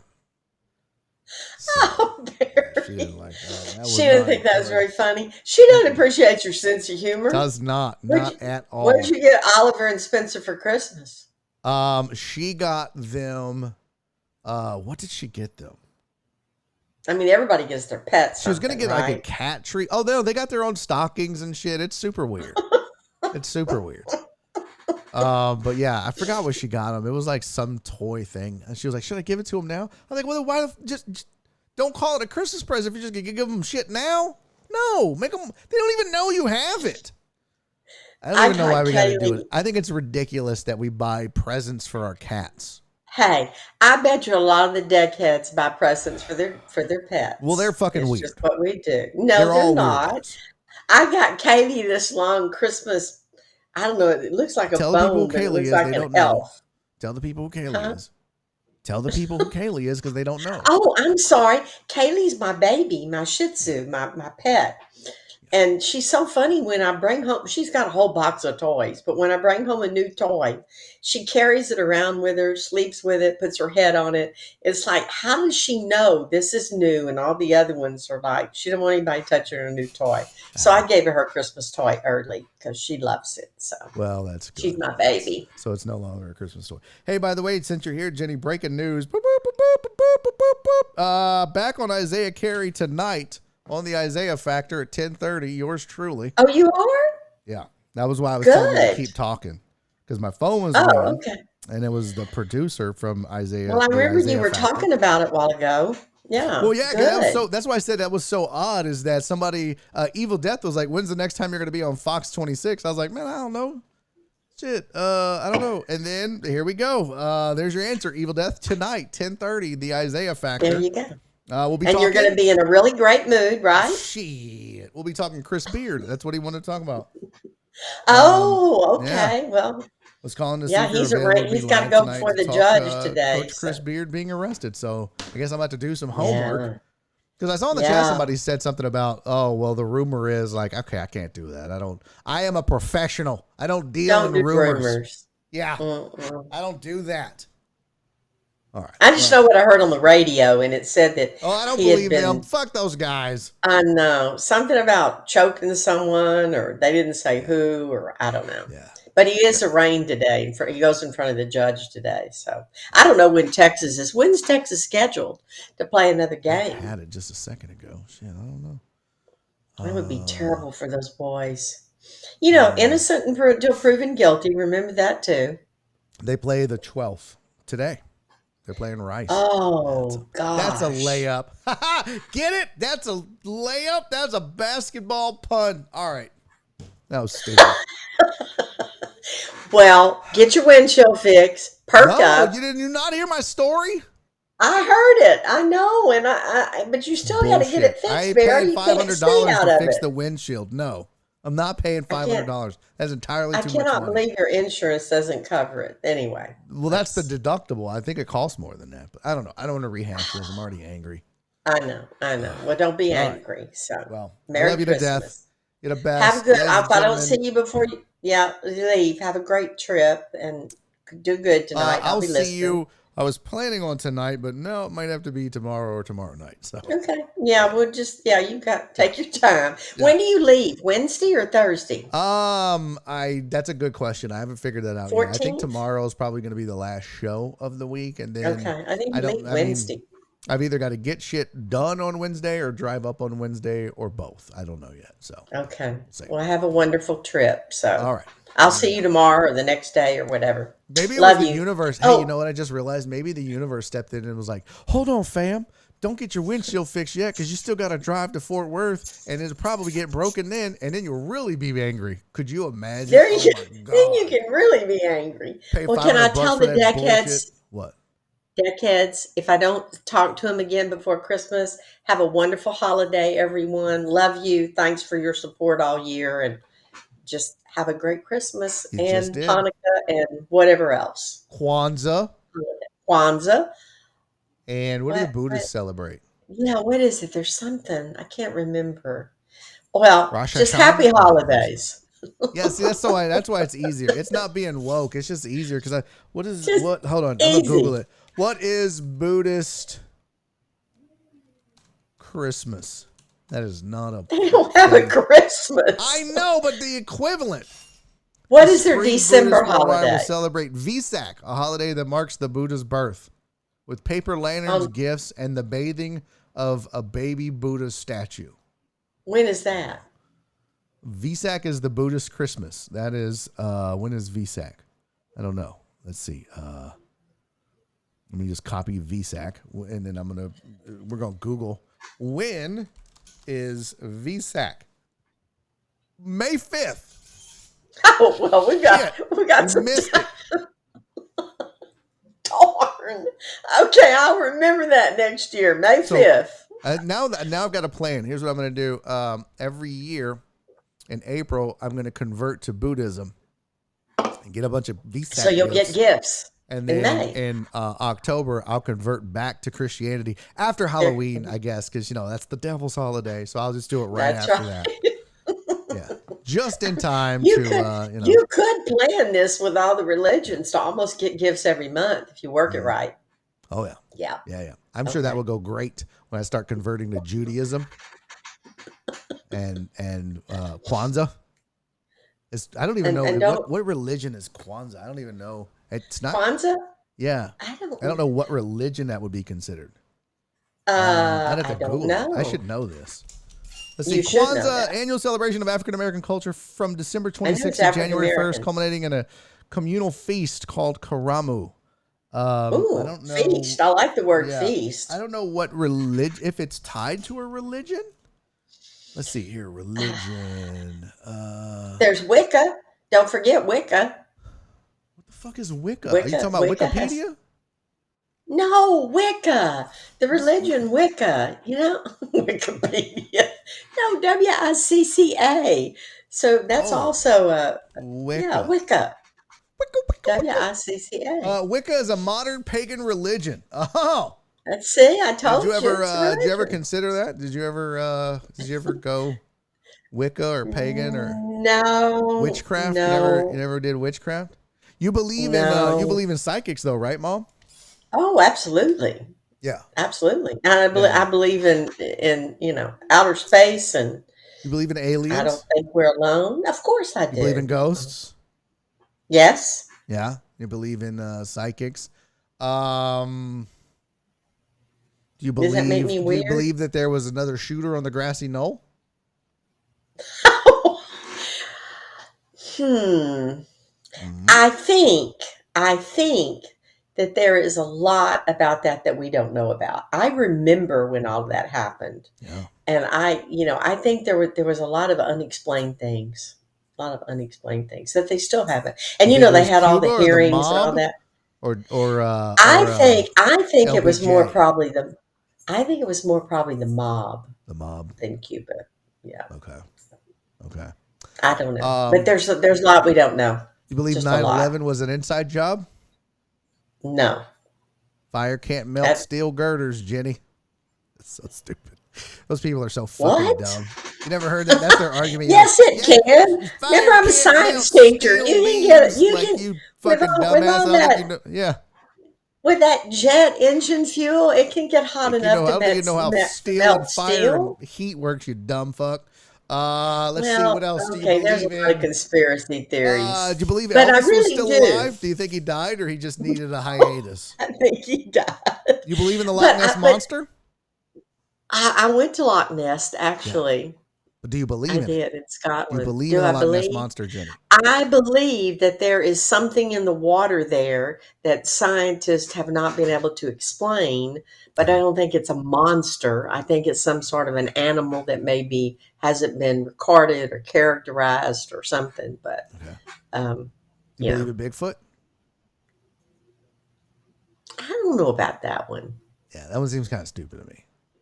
Yeah, Right. I don't know about Bigfoot. Do you believe But in I do female believe, orgasm? I do. Because that's a myth.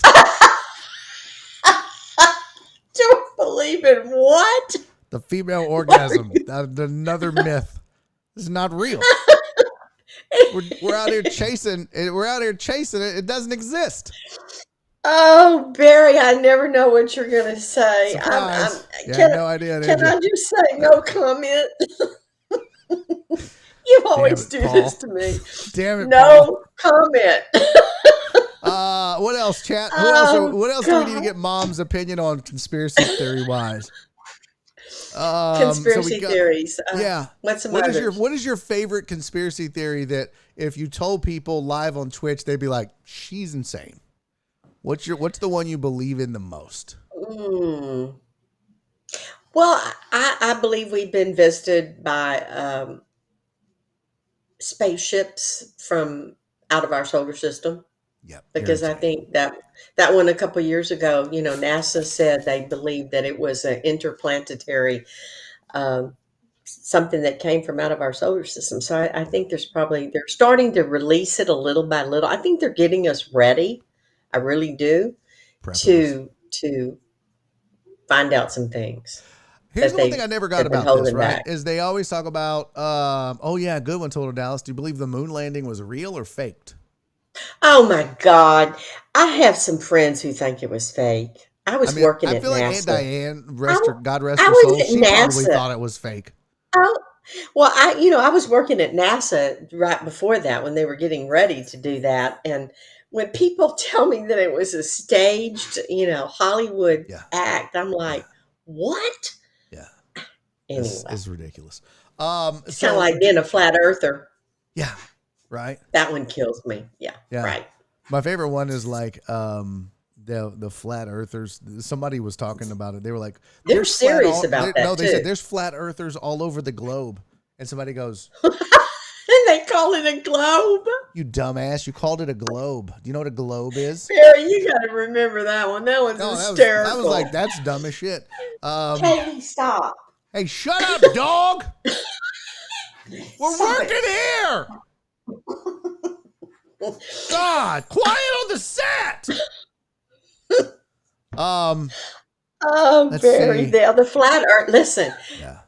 there was a member in our family. I'm not going to even say who. It was like Angie, a my spouse sister. of one of What the a- members. what a No, fucking it was idiot. a spouse of. It was Paul's side of the family.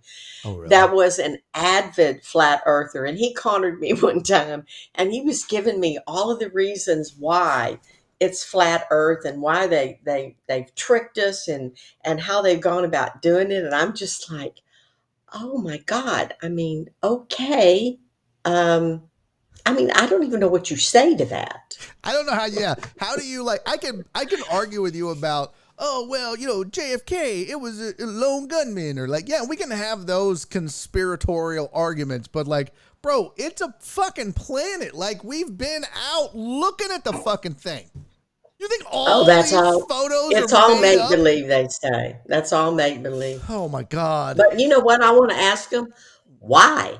Yeah. Why would we do? Why would What's we the go to all point? that? Yeah, extreme? what is the point? It's these guys. It's the snow globe industry. They're making a killing, and it's like, what the fuck are you talking? Yeah, it's Rand McNally out here pushing his flat Earth agenda when it's all the globe companies that are really wanting the Earth to be round. Okay, shut up, Uncle Phil. I don't That's know. not. Some So kooky people. yeah, okay. Well, But a couple more things. I do believe You believe that in we're not aliens alone and in you the believe in universe. spaceships. Now, my question I is, do. and I do too. But mostly because like any crazy cult religion, you brainwashed me when I was a kid. I did not. Don't you tell those people Y'all, that. she brainwashed the shit out of me. I'm telling you.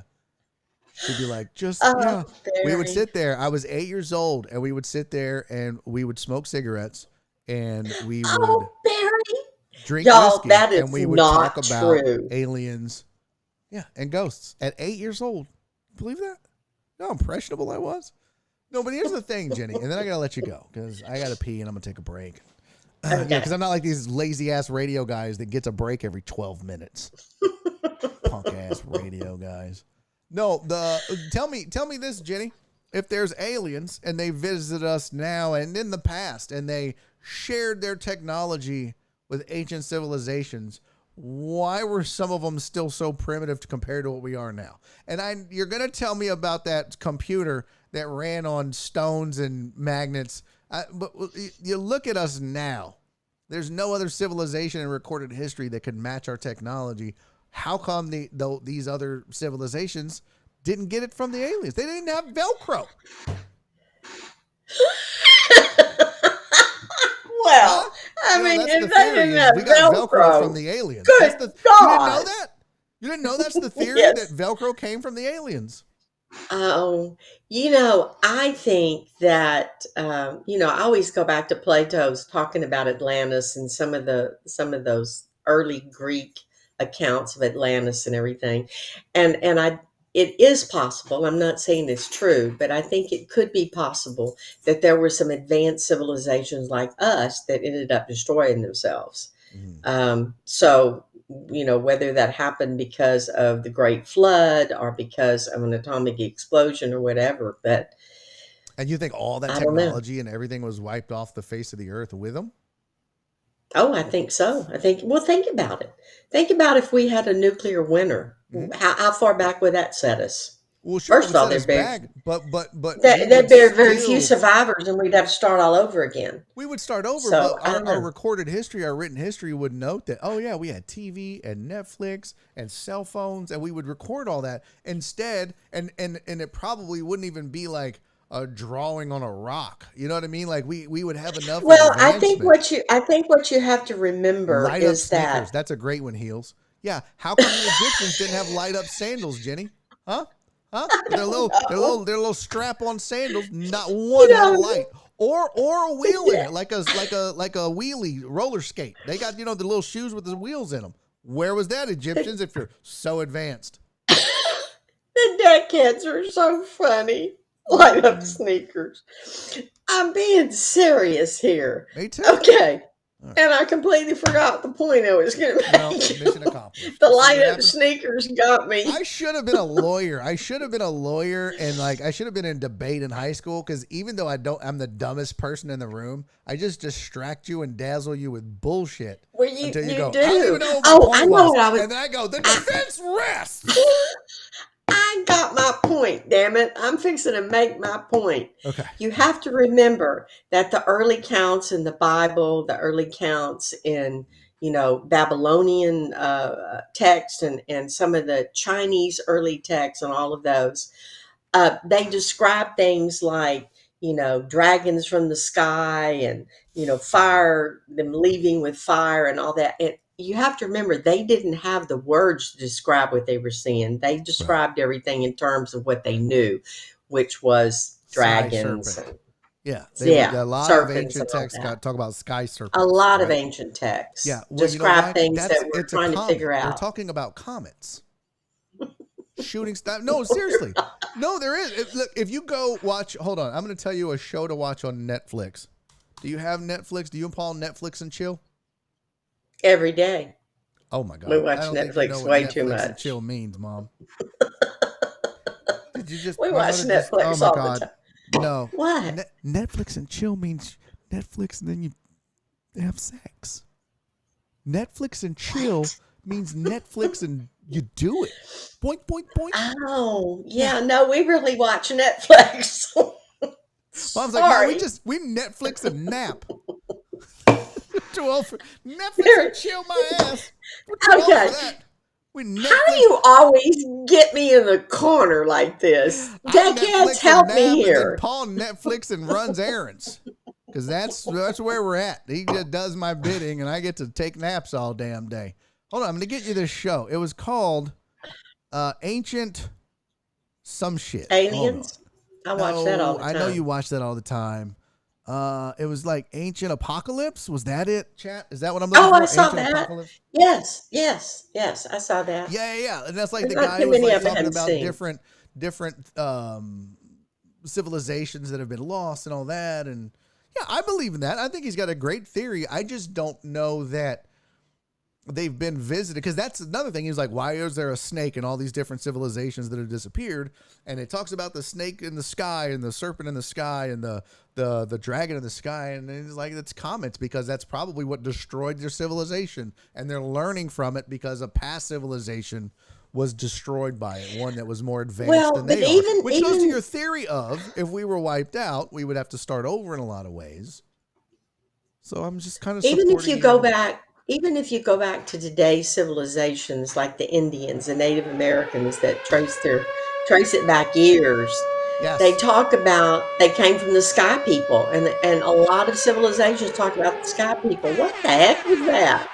Well, Mother, we're getting raided right now, Jenny. It Oh is no! time. And we're We talking are about getting ancient raided by aliens. Book It Sports. You guys are just in time to say hello and goodbye to my mom. Mother, say hello to all of the folks coming in on Book It Sports. Huge ass raid. Moz, can we get a Hi, shout out in the Bucket chat Sports. for Book It Sports? 329 people in the raid. Amazing.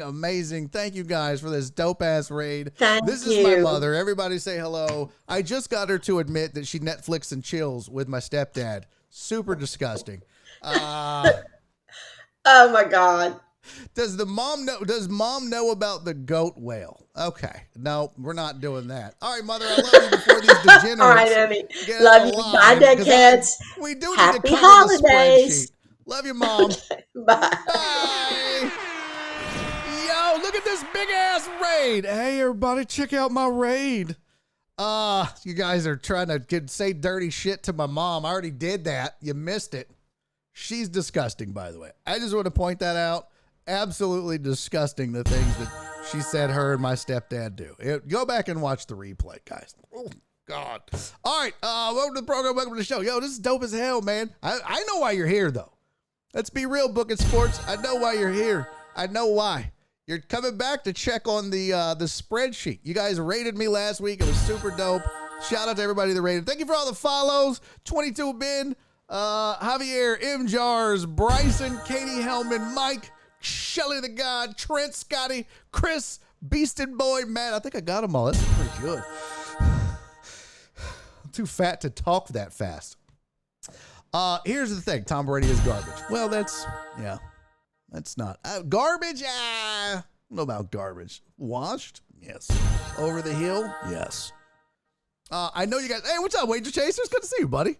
So let's talk about the spreadsheet, because here on Thursday, you guys rated. It was dope. I was showing you my very fancy Laminator 5000, which is my proprietary formulaic spreadsheet for wagering on NFL. And you guys are here because you're like, let's just see how bad or good. Yo, wait a minute. Hold on a goddamn minute. My mom is fine?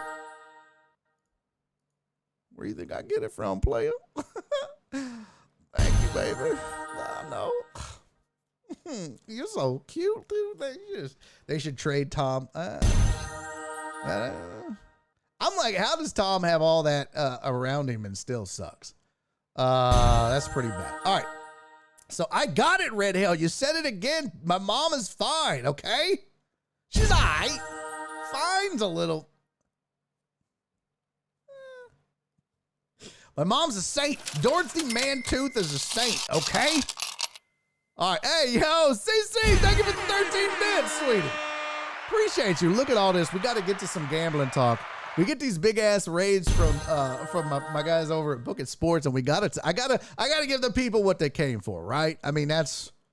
By the way, let me introduce myself. If you don't know, thank you for all the follows. I can't keep up with it. Like I said, I can't talk that much. I'm fat, and it takes forever to say all these words. So my name is Barry Laminack. This is Barry on Deck. I do a sports talk show Monday through Thursday, 2 to 5 p.m. Houston time, right here on this very channel. So hit follow. You get notified when I go live. We talk sports. We talk shit. Obviously, I have my mom on the show, just going crazy, doing whatever. It's a good time. If you like sports and you want it funny, this is the show for you. I am a nationally touring stand-up comedian. I spent 7 years on ESPN Radio here in Houston, 3 years on NBC and the WB hosting a show called Houston Sports Show. So my mission and goal for almost a decade now has been talking sports and making it fun. As a comic, that's what I try to do. So I feel like I know my shit. I feel like I'm pretty funny. I feel like I can give you both. Thank you guys for the follows. Hang out. Yeah. And be chill. Be cool. What was this? Red Hale said, I haven't laughed yet. Well, bitch, you got to give me a second. Oh, by the way, my favorite word is bitch, so nobody take that personal. Okay? That's just what we do. We cuss a lot around here, too. So, both? Okay, I'm not falling for that bullshit. Got to get a level 5 hype trade. No. Hey, see, Shelly God said I've laughed. Thank you, Shelly God. Kiss my ass, Red Hill, if that is your real name. Jared, thank you for the 10 gifted subs. What? Come on. It's read, not read. Okay. Well, I'm not good at reading. Fuck. Thank you for the 10 gifted subs, Jared. Look at you. Look at you, Jared. All right, let's get to this. I'm going to read the names. Hold on. Where'd they go? Damn it. Look at that. Free the nips. See, Dom knows. Yeah, it's just between us gals. I have a rule on the show that if we get to a level 5 hype train, I show my titties. I do. I pull a little nipple out. It's just for the ladies in the chat. Heck yeah. I've already done it once today. And I do a shot. I do a shot of Jamie with the chat. Yeah. So, yeah. There you go. That's the rules. I free the nips. I show off them titties. I show y'all what I'm working with. It's kind of gross. Let's be honest. They're kind of fat and disgusting. Hey, and if you're a raider coming in, hit refresh, please. That would be dope because Twitch is kind of a hoe about how they count y'all's views. C-Hunt said no thanks. Come on, baby. You missing the party. It's not. You imagine my wife having to look at this every day? Terrible. Curtis said I'm Audi 5000. Yo, I haven't heard that in forever. I'm Audi 5000, G. 92. 89 to 92. That was the shit. You bringing that back? Are you bringing back Psych too, Curdy? Curdy's going to be like, I'm Audi. Psych. Very pleased. No more saggy tits. Bro, what? What? Okay. Chase Breed said, Barry, Reed, go on YouTube and watch a set from Super Bowl. Well, there you go. It's a genius. It was okay. How do I refresh? I think you just hit refresh. If you're on your phone, I'm not 100% sure. I don't know. I was just told to say that. I don't give a fuck. Like, you don't have to. Okay, let's get to this. R Cloud said penis. No. That's on my OnlyFans. It's not OnlyFans, by the way. OnlyFans. It's just I have one. It's my wife. She pays me $5 to keep my clothes on. So,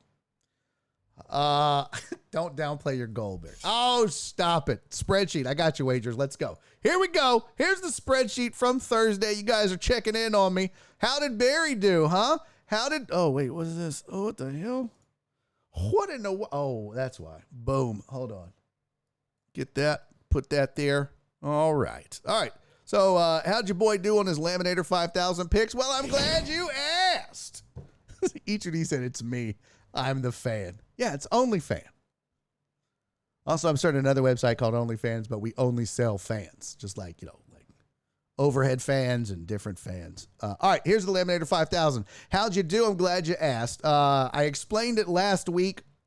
We're not going to belabor the point of me explaining the whole ass spreadsheet to you again. You can go back and watch the replay from Thursday. But here was the picks, right? So there's two parts to this spreadsheet. One of them is the formula. I have developed a formula that goes in and based on a bunch of different shit and picks the games using the formula. So it doesn't take into account weather. It doesn't take into account injuries. It is just a formula. It's numbers. It's rudimentary. It takes all of the eye tests and everything else out of picking, right? Or out of wagering. It's just a formula. And I just see how that works week in and week out, okay? Now, what I do is I also give you my picks based on the formula and then based on shit that I know, whether it's who's injured, who's hurt, who's hot right now, not my mom, all that shit, right? So I do my picks, the spreadsheet does its picks, and then we figure it out. I kind of calculate stuff like what should the team be scoring versus what they actually score. So during the week before the game start, I'll have estimated point totals. I'll also keep track of over-unders because I'm estimating what I think each team will score. So like in this case, tonight, Arizona and New England facing off in Arizona. The way that the spreadsheet has it says formulaically 24-20 New England. That's what the spreadsheet says. Now the odds or the spread is 1.5. So if you add that to the 20.4, that gives you 21.9. So the spreadsheet, the formula is saying, even with the 1.5, Arizona won't cover against New England. That's what it says. So the spreadsheet picks right there. Spreadsheet decision is New England. I took Arizona. As good as that defense is, you got D-Hop back. He's starting to play out of his mind. You feel like these guys might get something figured out. New England's offense has not been good. And Bill Belichick looks a little bit like he's out of sorts a bit. So, they are at home, which they're going to get 2.5 on that on neutral fields now, or at home, excuse me. It's no longer that 3-point bias is 2.5. So they're only getting 1.5. So they're closer than you think being at home. But I like Arizona at home. I feel like they're trending in the right direction. Your boy said, come on, Barry. Hey, look, I'm just telling you what I think. But I'm about to show you how right or wrong I was, and I'm going to show you what I've been doing for the year. All right, so here's the over-unders, by the way. Again, it's a formula. It just takes what the predicted scores would be, compares that. So that's the estimated over-under. This is what Vegas said it would be. And by the way, I want to point out, these numbers are at the time that I ran it, okay? So I know that these are changing constantly, but I got to go live at some point and lock in a number. So like I locked in Cowboys Texans at 16 and it moved to 17.5. So this is just when I make the slide, because you got to remember I'm a one-man show, and I gotta get the graphics created at some point. So because I have other graphics for it. Anyways, the spreadsheet is saying take the under tonight. That they think that, and that's a barely under. You got to take that into account too when you look at this.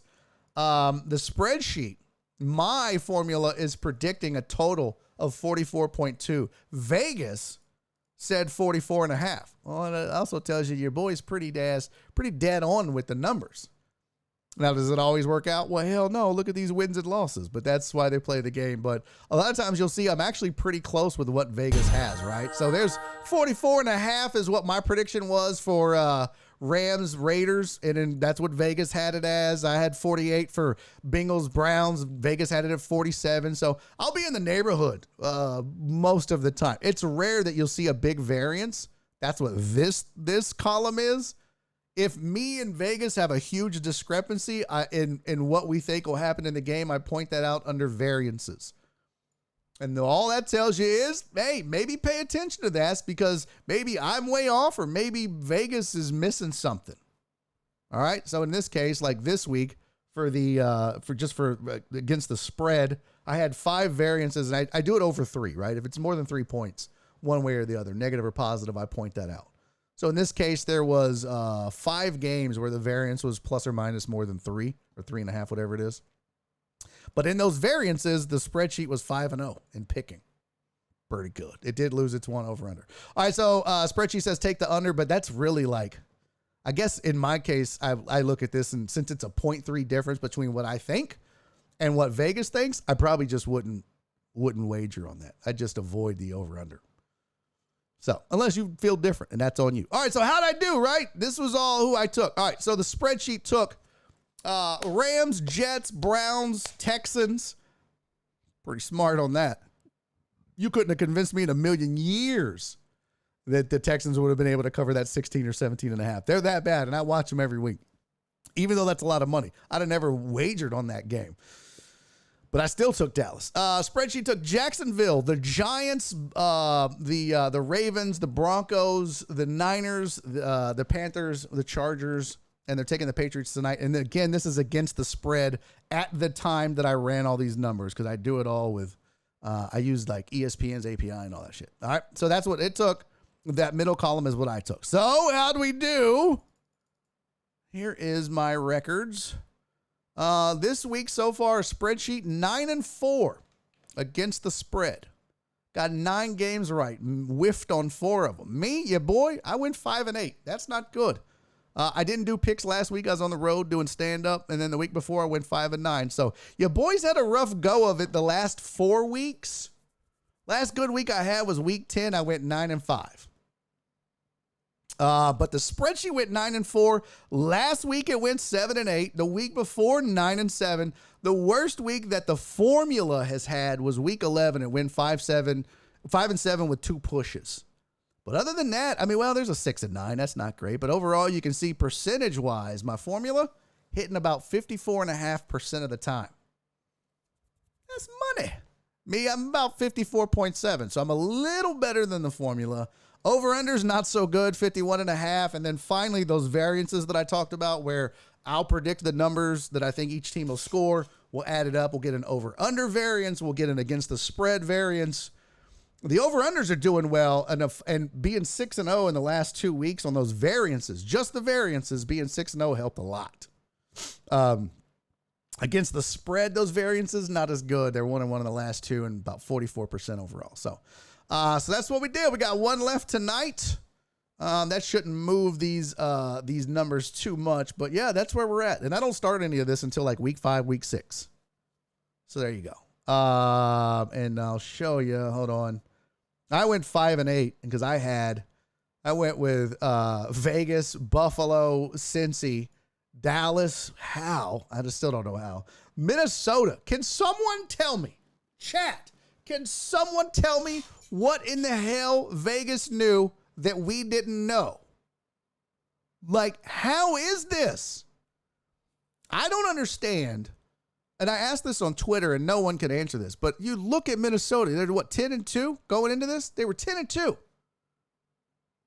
And Detroit, I get it. The offense has been playing amazing defense, trending in the right direction, but they're still bad as fuck. How? This did not compute in my mind. Minnesota, a 2.5-point dog. What? They knew, though. They were dead on ass with it, man. Me and the formula both took Minnesota. Yeah, you're right, Kodo. Lions are rolling. It's tough to. Me anyways. And I'm not a huge gambler, not like a lot of you degenerates that came over in the raid. Shout out on the raid again. But there's no way I would have. I would have bet everything on that Minnesota Detroit game. it's crazy to me. Peak Sour said Lions 5-1 in the last 6. They were at home versus a rival going for the sweep. Yeah, when's the last time the Lions have swept anyone in the division? Again. Yeah, I get they're 5-1, and that's cool and all. And hell, the Dolphins were streaking before they weren't. So those kinds of streaks, I don't put a lot of stock in that because if I'm not a big momentum guy. All right, when it comes to sports, that's never been my thing, especially like in baseball. People that talk about momentum in baseball don't know shit about baseball. I don't think there's momentum in the NFL either. I think it's kind of like, you ever been doing something, whether it's golf or, I don't know, if you ever played a sport, you know how like sometimes you feel like you can't miss and then sometimes you feel like you can't make it, or sometimes you feel like I don't know, maybe you're an accountant and you're like, man, sometimes I don't mess up a single addition or subtraction. I am really good with the numbers. Sometimes I can't add shit. I think that's the kind of the same thing. You get in a groove, everybody's on the same page, everything's going good, shit happens, falls apart. Because if momentum was real, no one, and whoever won first would never lose. We'd never have a game 7 in baseball. Because the team to win first at home, or maybe win the first 2 at home, that's it. That'd be the series. That just don't happen. So I'm not a big believer in momentum. I don't believe in that shit. We can go back and how many teams, look at the Bengals. Look at the Bengals. They started 0-2. That's also momentum. It's just not in the right direction. So, yeah, I look at Detroit and I'm like, yo, that's a team that they got a lot going on. They believe in themselves right now. They believe in Dan Campbell. That's awesome. That's great. But so does Minnesota. Minnesota's sitting at 10-2. Feel like they can do no wrong. What was Detroit? So Detroit, let's assess who Detroit's beating also until this win. I mean, we'll even skip the whole 1-6 start. Yeah, 1-6 start. Since then, they've beaten Green Bay, ass. They beat the Bears, ass. But barely, too, 31-30. Green Bay was 15-9. Wow, that's possible. That tells you how bad Green Bay's offense is. Jeez, 9 points against the Lions. Wow. So they beat Green Bay. They beat Chicago. I mean, the Giants win's pretty good, 31-18. Lose to Buffalo. Close, though. Close. Probably should have won, maybe. 28-25.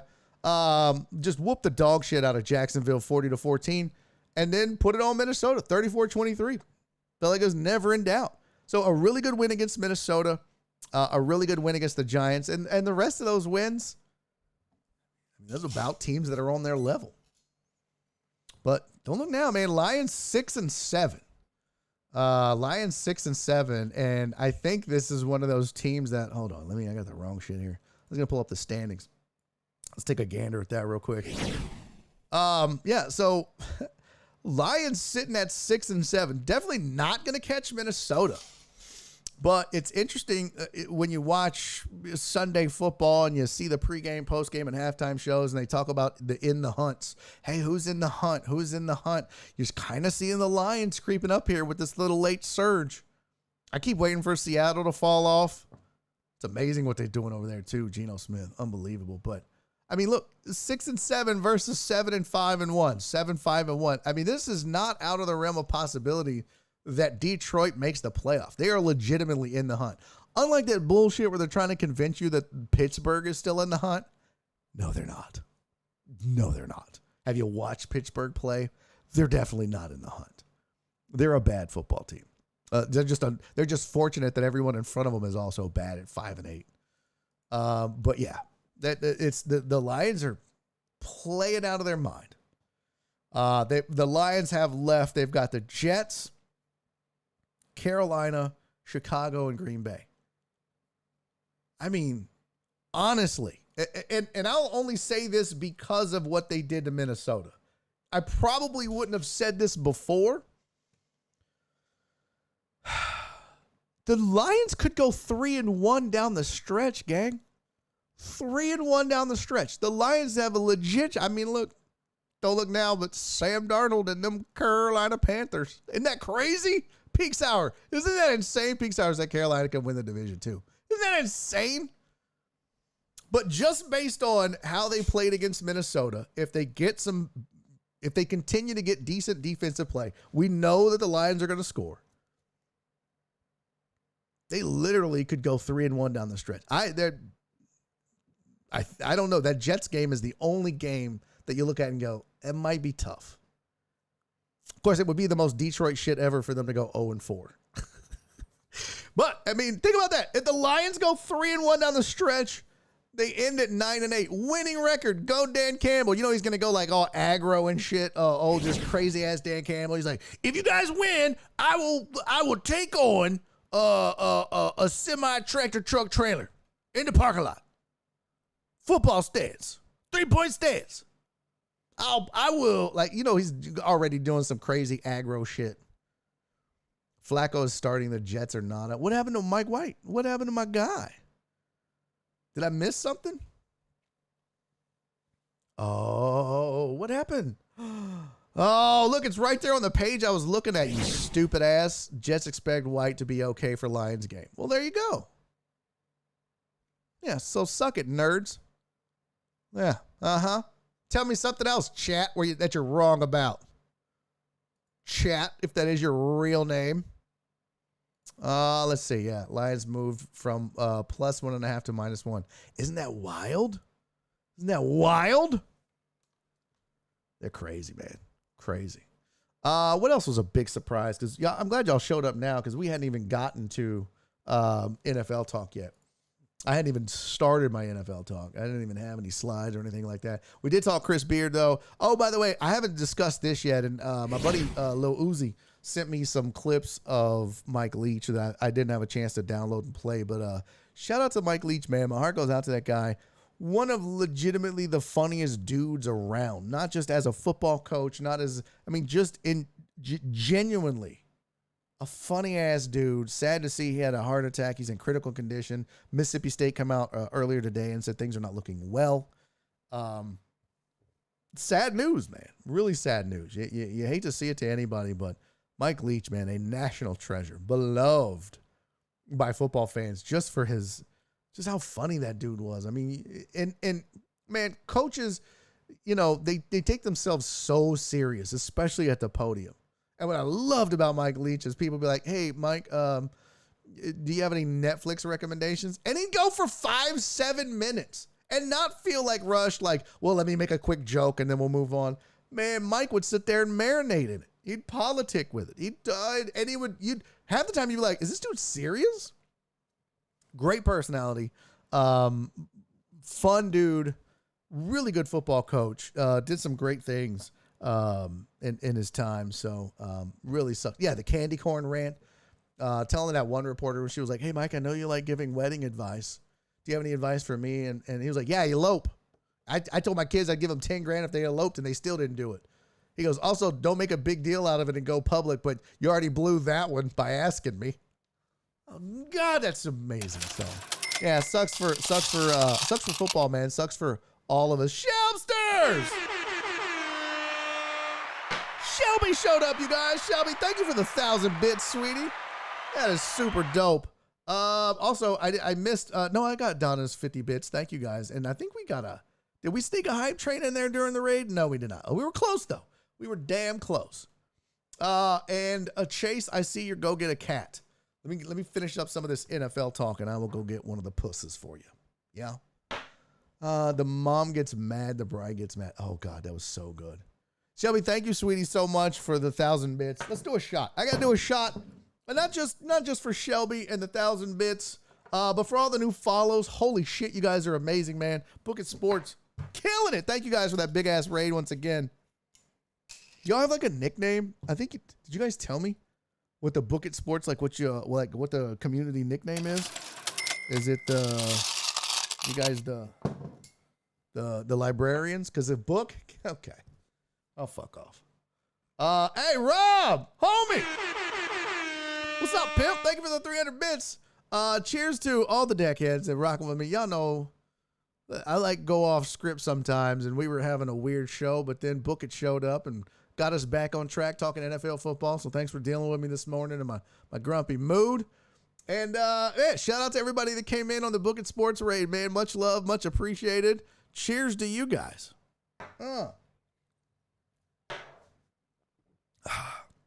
Smooth. God damn it. I tried to man up. I tried to make it look like shit. I don't even want Diet Coke on that. God damn.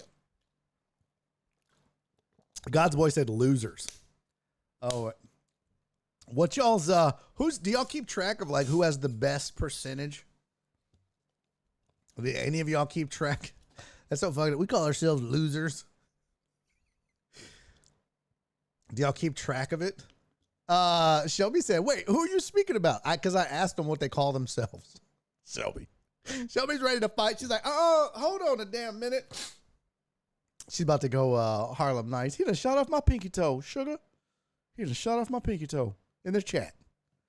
I like that. I think Shelby's feisty as shit. Chase said somebody has a spreadsheet somewhere. Oh, y'all keeping track? Nice. Chase, what's your record? What's your record, Chase? Wager chasers, what's your record? God's boy, what's your record? I need to know. Where am I? How bad I am compared to y'all. I just need to know. Oh man. All right, so look at this. And another one. Holy shit. Look at this. Oh my God. Welcome in the mud gang with the big ass raid. Another raid. Your boy is so blessed. Your boy is just too blessed to stress. That don't make no sense. Hey, in the mud, man. Thank you guys for this big ass raid. 31 coming in. Let's go. Who won? Anybody in the chat actually win? Look at Jimmy, big dirty deck. I'll show you the big old dirty deck. I need to clean my deck. I need to just clean it off. It's all dirty. It's got mud on it. No pun intended with the in the mud thing. Yeah, you clean your deck, Benji. I bet it smells. Big dirty damn deck. In the mud, Benji, 156. Check out. What? What happened? What happened? What happened? Benji, what'd you do? Hey, what's up, Benny boy? Hey, man, guys, thank you so much for coming in. Let me introduce myself. My name is Barry Laminack. I am a sports talk guy and a comedian. I spent 7 years on ESPN radio here in Houston, Texas, and 3 years on a sports show called Houston Sports Show on NBC. Also here in Houston. I'm a nationally touring stand-up comic, tour all over the United States. Not famous by any stretch, obviously, right? But yeah, that's what I do. I talk sports and I try to make people laugh. I try to combine the two. Been doing it for almost a decade now. I've been trying to combine sports and comedy and make it fun and shit. So welcome, hit follow, hit refresh. I think somebody posted a link in the chat. There it is. Somebody hit that raid. Thank you, Potch. If you click that link, you don't even have to refresh. It'll just take you back to the show. And the reason we ask that is because Twitch is kind of a hoe-ass hoe about it. They don't count you guys as watching, even though obviously you're watching. Hey, Buffalo, thank you for the follow. Appreciate you, fam. Yeah, but Twitch don't count it if you come in on a raid. It's the stupidest shit. So, yeah, thank you for the follows, and thank you for the clicking on the little thing there. No, need you on Mud Gang co-coms. I'm down. 1,000% down. 1,000% I'm in. I'm in. Let's talk some shit. I just want to like roast everybody playing, right? That would be so much fun for me. Benny, you legend, you're the legend, Benny, if that is your real name. No, I'm 100% in. 100% in. Let's do it. Yes, I'm in. Benny, say no more, fam. I'm down. I will like, you guys got to give me like some stuff too. Like, yeah, like stunning and brave. Give me like some of like, you know, like in America, we have corny ass sayings that we say. So I need like some of those, you know, but I want a multicultural around the world sayings, right? Like, I don't know, like, like in America, we'll say shit like, get her done. I don't, that was a comic that did that, but like, it just kind of stuck because the South is not smart. Love Willies. No. Stunning and brave. Is that one of the sayings, Potch? I'm not saying love Willies. That seems, no. No, you're not tricking me into claiming that I like penis. No. And no, truck driver Pookie, you can't give me Spanish words where I talk about loving penis. No. Absolutely love Willies. Stop it, Jimmy. Stop this right now. Okay, I'm about to do my own research. I can tell right now you guys are going to have me saying shit that I don't even know. Like, hey, I'm a wanker. I don't even know what that is. Is that like a winner? Like, no, that's not what that is at all. That's not what that is at all. Don't make me Google this shit. Yeah, we them boys. No. That's a fundamental of the Mud Gang. Is it? Love Willies. All right. I love Willies. Okay, well, now that's in my search history. My wife's going to be like, well, I was trying to pay the bills, and I started to type in something, and I love Willies popped up, and is there something you want to tell me, Barry? I'm like, what are you talking about? Well, I mean, do you want to come out and say anything? I don't know what you're talking about. I mean, look, I didn't know we had some things in common that we have in common. I have no idea what you're talking about, babe. You love Willie's. I love Willie's. It's a thing. It's fine. Okay. It's fine. Like what? No, that's not. No, what? I was playing darts. Oh, is that what the kids call it? It used to be like Netflix and chill. Now it's Netflix and darts. Is that what it is? No. Yeah, I bet you like throwing darts at the hole. Okay. What?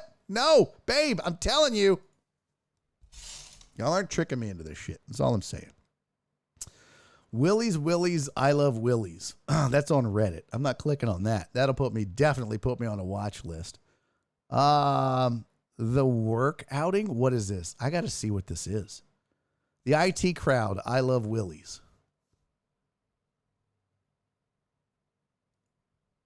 What in the fuck is happening? Okay, chat. We gotta investigate this. What are you guys actually doing? I thought this whole time. Now, look, I want to point out we've got some communities that have come together here. Book It Sports rated earlier. They're still here. In the Mud has rated. You guys are still here. I love bringing communities together. This is amazing. What in the fuck? What in the off-brand DH gate YMCA bullshit is this? What kind of broke ass village people shit is this?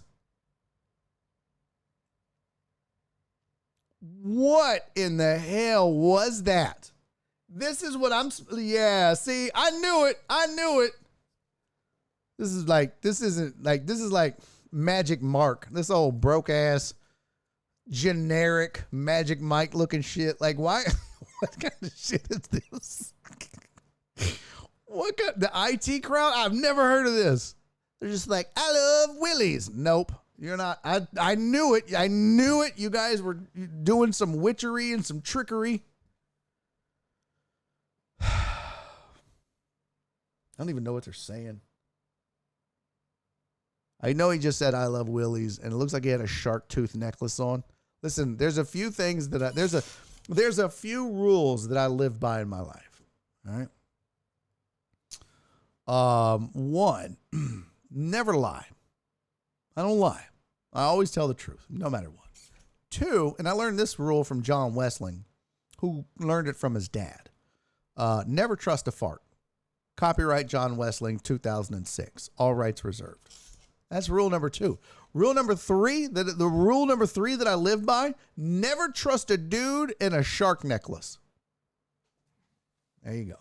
Never trust a dude in a shark necklace. Also, never trust somebody that keeps like one long pinky nail. You know what I mean? It's like, all right, what are you? Are you a pimp? Do you do coke? Did you get lazy? What is that about? I never trust anybody that wears a belt and suspenders. I have trust issues, basically. Yeah. I don't trust people that walk with their hands in their pockets. I made a whole video about this, by the way. I'm literally, if you go look at my YouTube channel, youtube.com/Barry is funny. Like the 10 people I don't trust. Most of this is on there, including dudes in shark necklaces. Actually, it's not on there, but I could probably make another one and add that. Love Barry's big deck. Thanks, Benji. You love Willie's, don't you? Okay. What about a puka shell necklace? I don't know what that is. Never trust Crocs. Hold on a goddamn minute, Benji. Now hold on, Benji. We've taken this too far. What's wrong with Crocs? They're comfortable. Crocs are very, very comfortable. I have some Crocs. I'll wear them around the house. It's not good.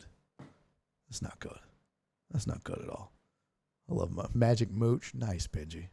Nice. What is this? What on earth? Did you just put your credit card number in? Everybody write that down. I think Cisco just gave us his credit card number by mistake. Never trust someone that wears their watch on the right wrist. Dave gets it. Left hand, right there. Yeah, if you wear your watch on your right wrist, you are a communist. That's sorry. That's how I feel. All right, let's get to some more sports. Can we talk some sports, gang? We were actually talking NFL, and somebody had asked me about the spreadsheet. I haven't done next week. But I did give you guys, I gave you guys tonight's pick. So spreadsheet says New England. I'm going Arizona. I'm not having a good week, so I need that win to climb back to some respectability. And who was it? Somebody asked me about something. Somebody asked me about something just a second ago. Heck yeah! What was it? We did Mike Leach. Papa Meme said I love spreadsheets. Yeah, well, you missed it. We did like a whole 30 minutes when we got rated from Book It. Jen said her watch is on her right wrist. Well, there you go. I wear my watch. Okay. Now see, like all the ladies are chiming in right now. And I think we've learned something. All the ladies, as soon as I said, I never trust someone that wears their watch on their right wrist. As soon as I said that, all the women in the chat, and we have a lot of them, very proud of that. Our community has a lot of females. All of them. I wear my watch on my right wrist. What have we learned, chat? Can't trust women. And I'm in trouble. Okay. I'm never going to hear the end of that. That's... My grandfather wore suspenders and a belt, but the belt was for his sidearm. Okay. Well, now my mom just said that was so wrong. Mom, do you wear your watch on your right wrist? Because that'll say a lot. That says a whole lot. You believe in aliens. So that says... Damn it, Jen. No. Jen said, y'all want Barry's Amex number. Wait, no. What? No. All right. That's the end of this program. Thanks a lot for joining, everybody. Just kidding. Wow. Amos said, well, we know women don't give a damn about time. I'd like to point out that was Amos and not Barry Laminack. Barry Laminack did not say that. All right, so I've got on my list. Let's see. Oh, did y'all see this swag chart thing? Have you guys seen the swag chart? So we did week 14. We got in Chris Beard talk, Mike Leach talk. What did Vegas know about the Vikings that we didn't? Those were all topics that I had. Jenny is mom. I'm looking at my non-sports. There's not a whole lot. But there on the Twitters, let me pull this up for you because Lane Kiffin of all people, Lane Kiffin was actually made the swag chart. I think you're not going to be surprised at who was number one on the swag chart. Hold on, let me try. Let me see this. Swag chart. Oh, shit. Come on. Where did the tweet go? That was Lane Kiffin. I guess I'll just go look for him. Anybody want to take a guess? Who was number one? Coaching, by the way. Barry texted me that, ladies. What? I didn't. Oh, bullshit, Amos. Okay, Cece, that's not fair. Cece was like, I mean, we're here every day before 2 o'clock.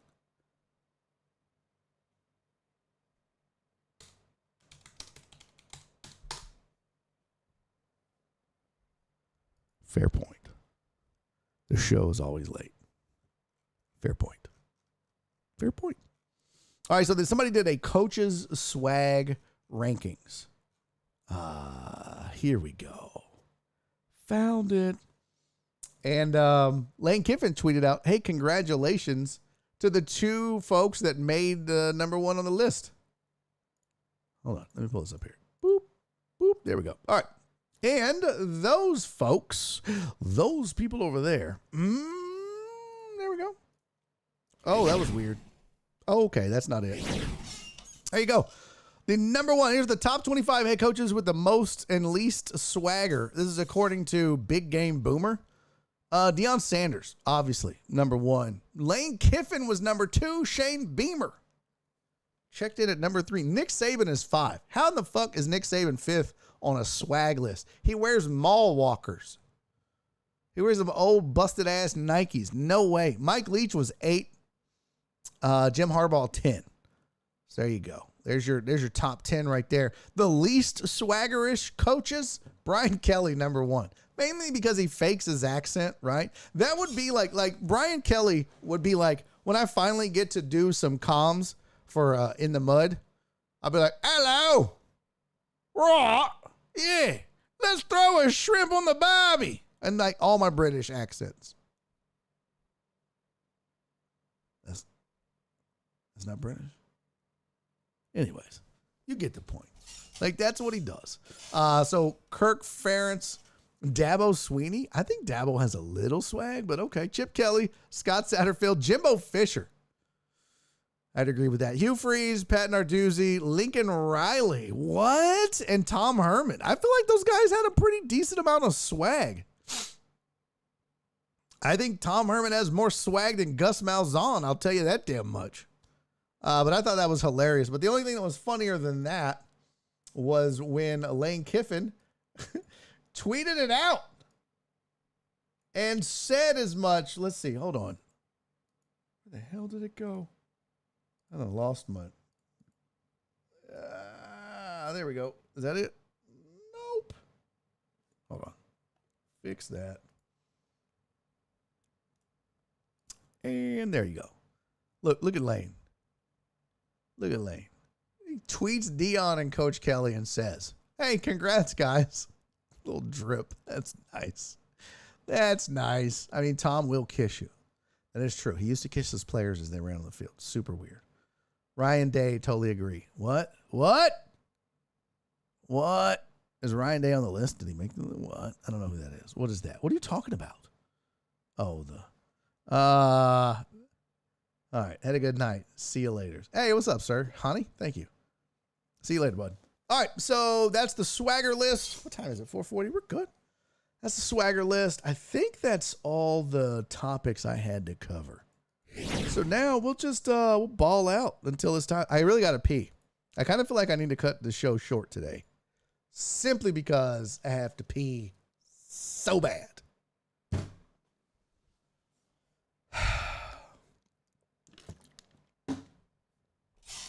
Yeah, I got nothing. Hey, wait a minute, Benji. Benji, I missed it. Damn it, Benji. Benji gifted a tier 1 sub and I didn't even acknowledge it. That's my bad, Benji. Benji with a gifted sub, man. Thank you, Benji. Much appreciated, man. All right, so here's the deal. Benji, I need you to message me or somebody from In the Mud to message me. Let's set it up. I'm ready. I really want to do this. I really want to do comms. I really do. I want to talk shit to all the contestants during In the Mud. I really do. I think it'd be a lot of fun. Just roast the shit out of them. But you'd have to like put their pictures up too. Do we have their photos? I don't remember. I think it's just their dartboards. But I think I want to put like their photo up and their dartboard, and then that way I can roast them and the way that they play. I think that'd be a lot of fun. Be a lot of fun. We do roast here every once in a while. We'll roast people's kids. That's fun. Maybe they should do that. If I'm gonna do In the Mud, maybe what they do is they post a picture of themselves and their family and their grandma. And I will roast all of them. I'll roast their granny. I'll roast their kids, their wife. Heck yeah! See, that guy agrees. Heck yeah. What was that? Hey, Rob, just resub. Thank you, buddy. 9 months, we're having a sub, baby. Oh, man. What are we going to name it? Can I do a throw cam, too? I don't give a shit. It ain't my show. You can do whatever you want. Yeah, and their wives, John Dory. I will roast a wife every now and then, but, had to get permission first. They don't ban me. Okay. Well, did you try to fight anybody? Guys, don't let Chris Reyes fool you, by the way, from all the In the Mud folks. I'm on their Discord. Really? Well, did you threaten to beat up the whole crew? Probably not, Reyes, if that is your real name. All right, last thing. We didn't get to this last week. I do have a sports thing. How do we feel about this? Is this real or fake? This was on TNT. By the way, greatest sports show, period. That's not actually sports and is not Barry on Deck. Is TNT's basketball coverage with Kenny and Chuck and Shaq and Ernie. It's outstanding. They always race to the big board. And I got to know, was this real? Did we plan this? Did they plan this? I feel like this is somewhat fake, like Shaq knew. Because I don't think Shaq's too big to be. Well, just watch. Don't cheat. Hold on. We got no sound. Why don't we have sound? Give me sound. Where's my producer at? Oh, that's me. Are you shitting me? There's no sound? There we go. That's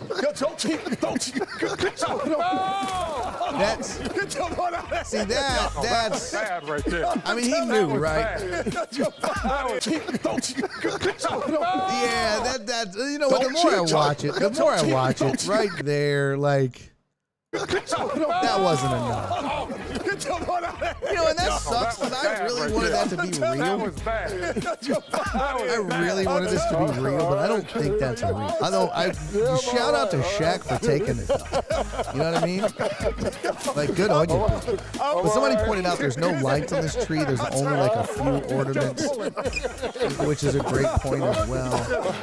And that's a big man to be diving into a Christmas tree. Don't cheat, Chuck. Don't cheat. But, I mean, come on. And can we talk? Listen, I don't want to be mean.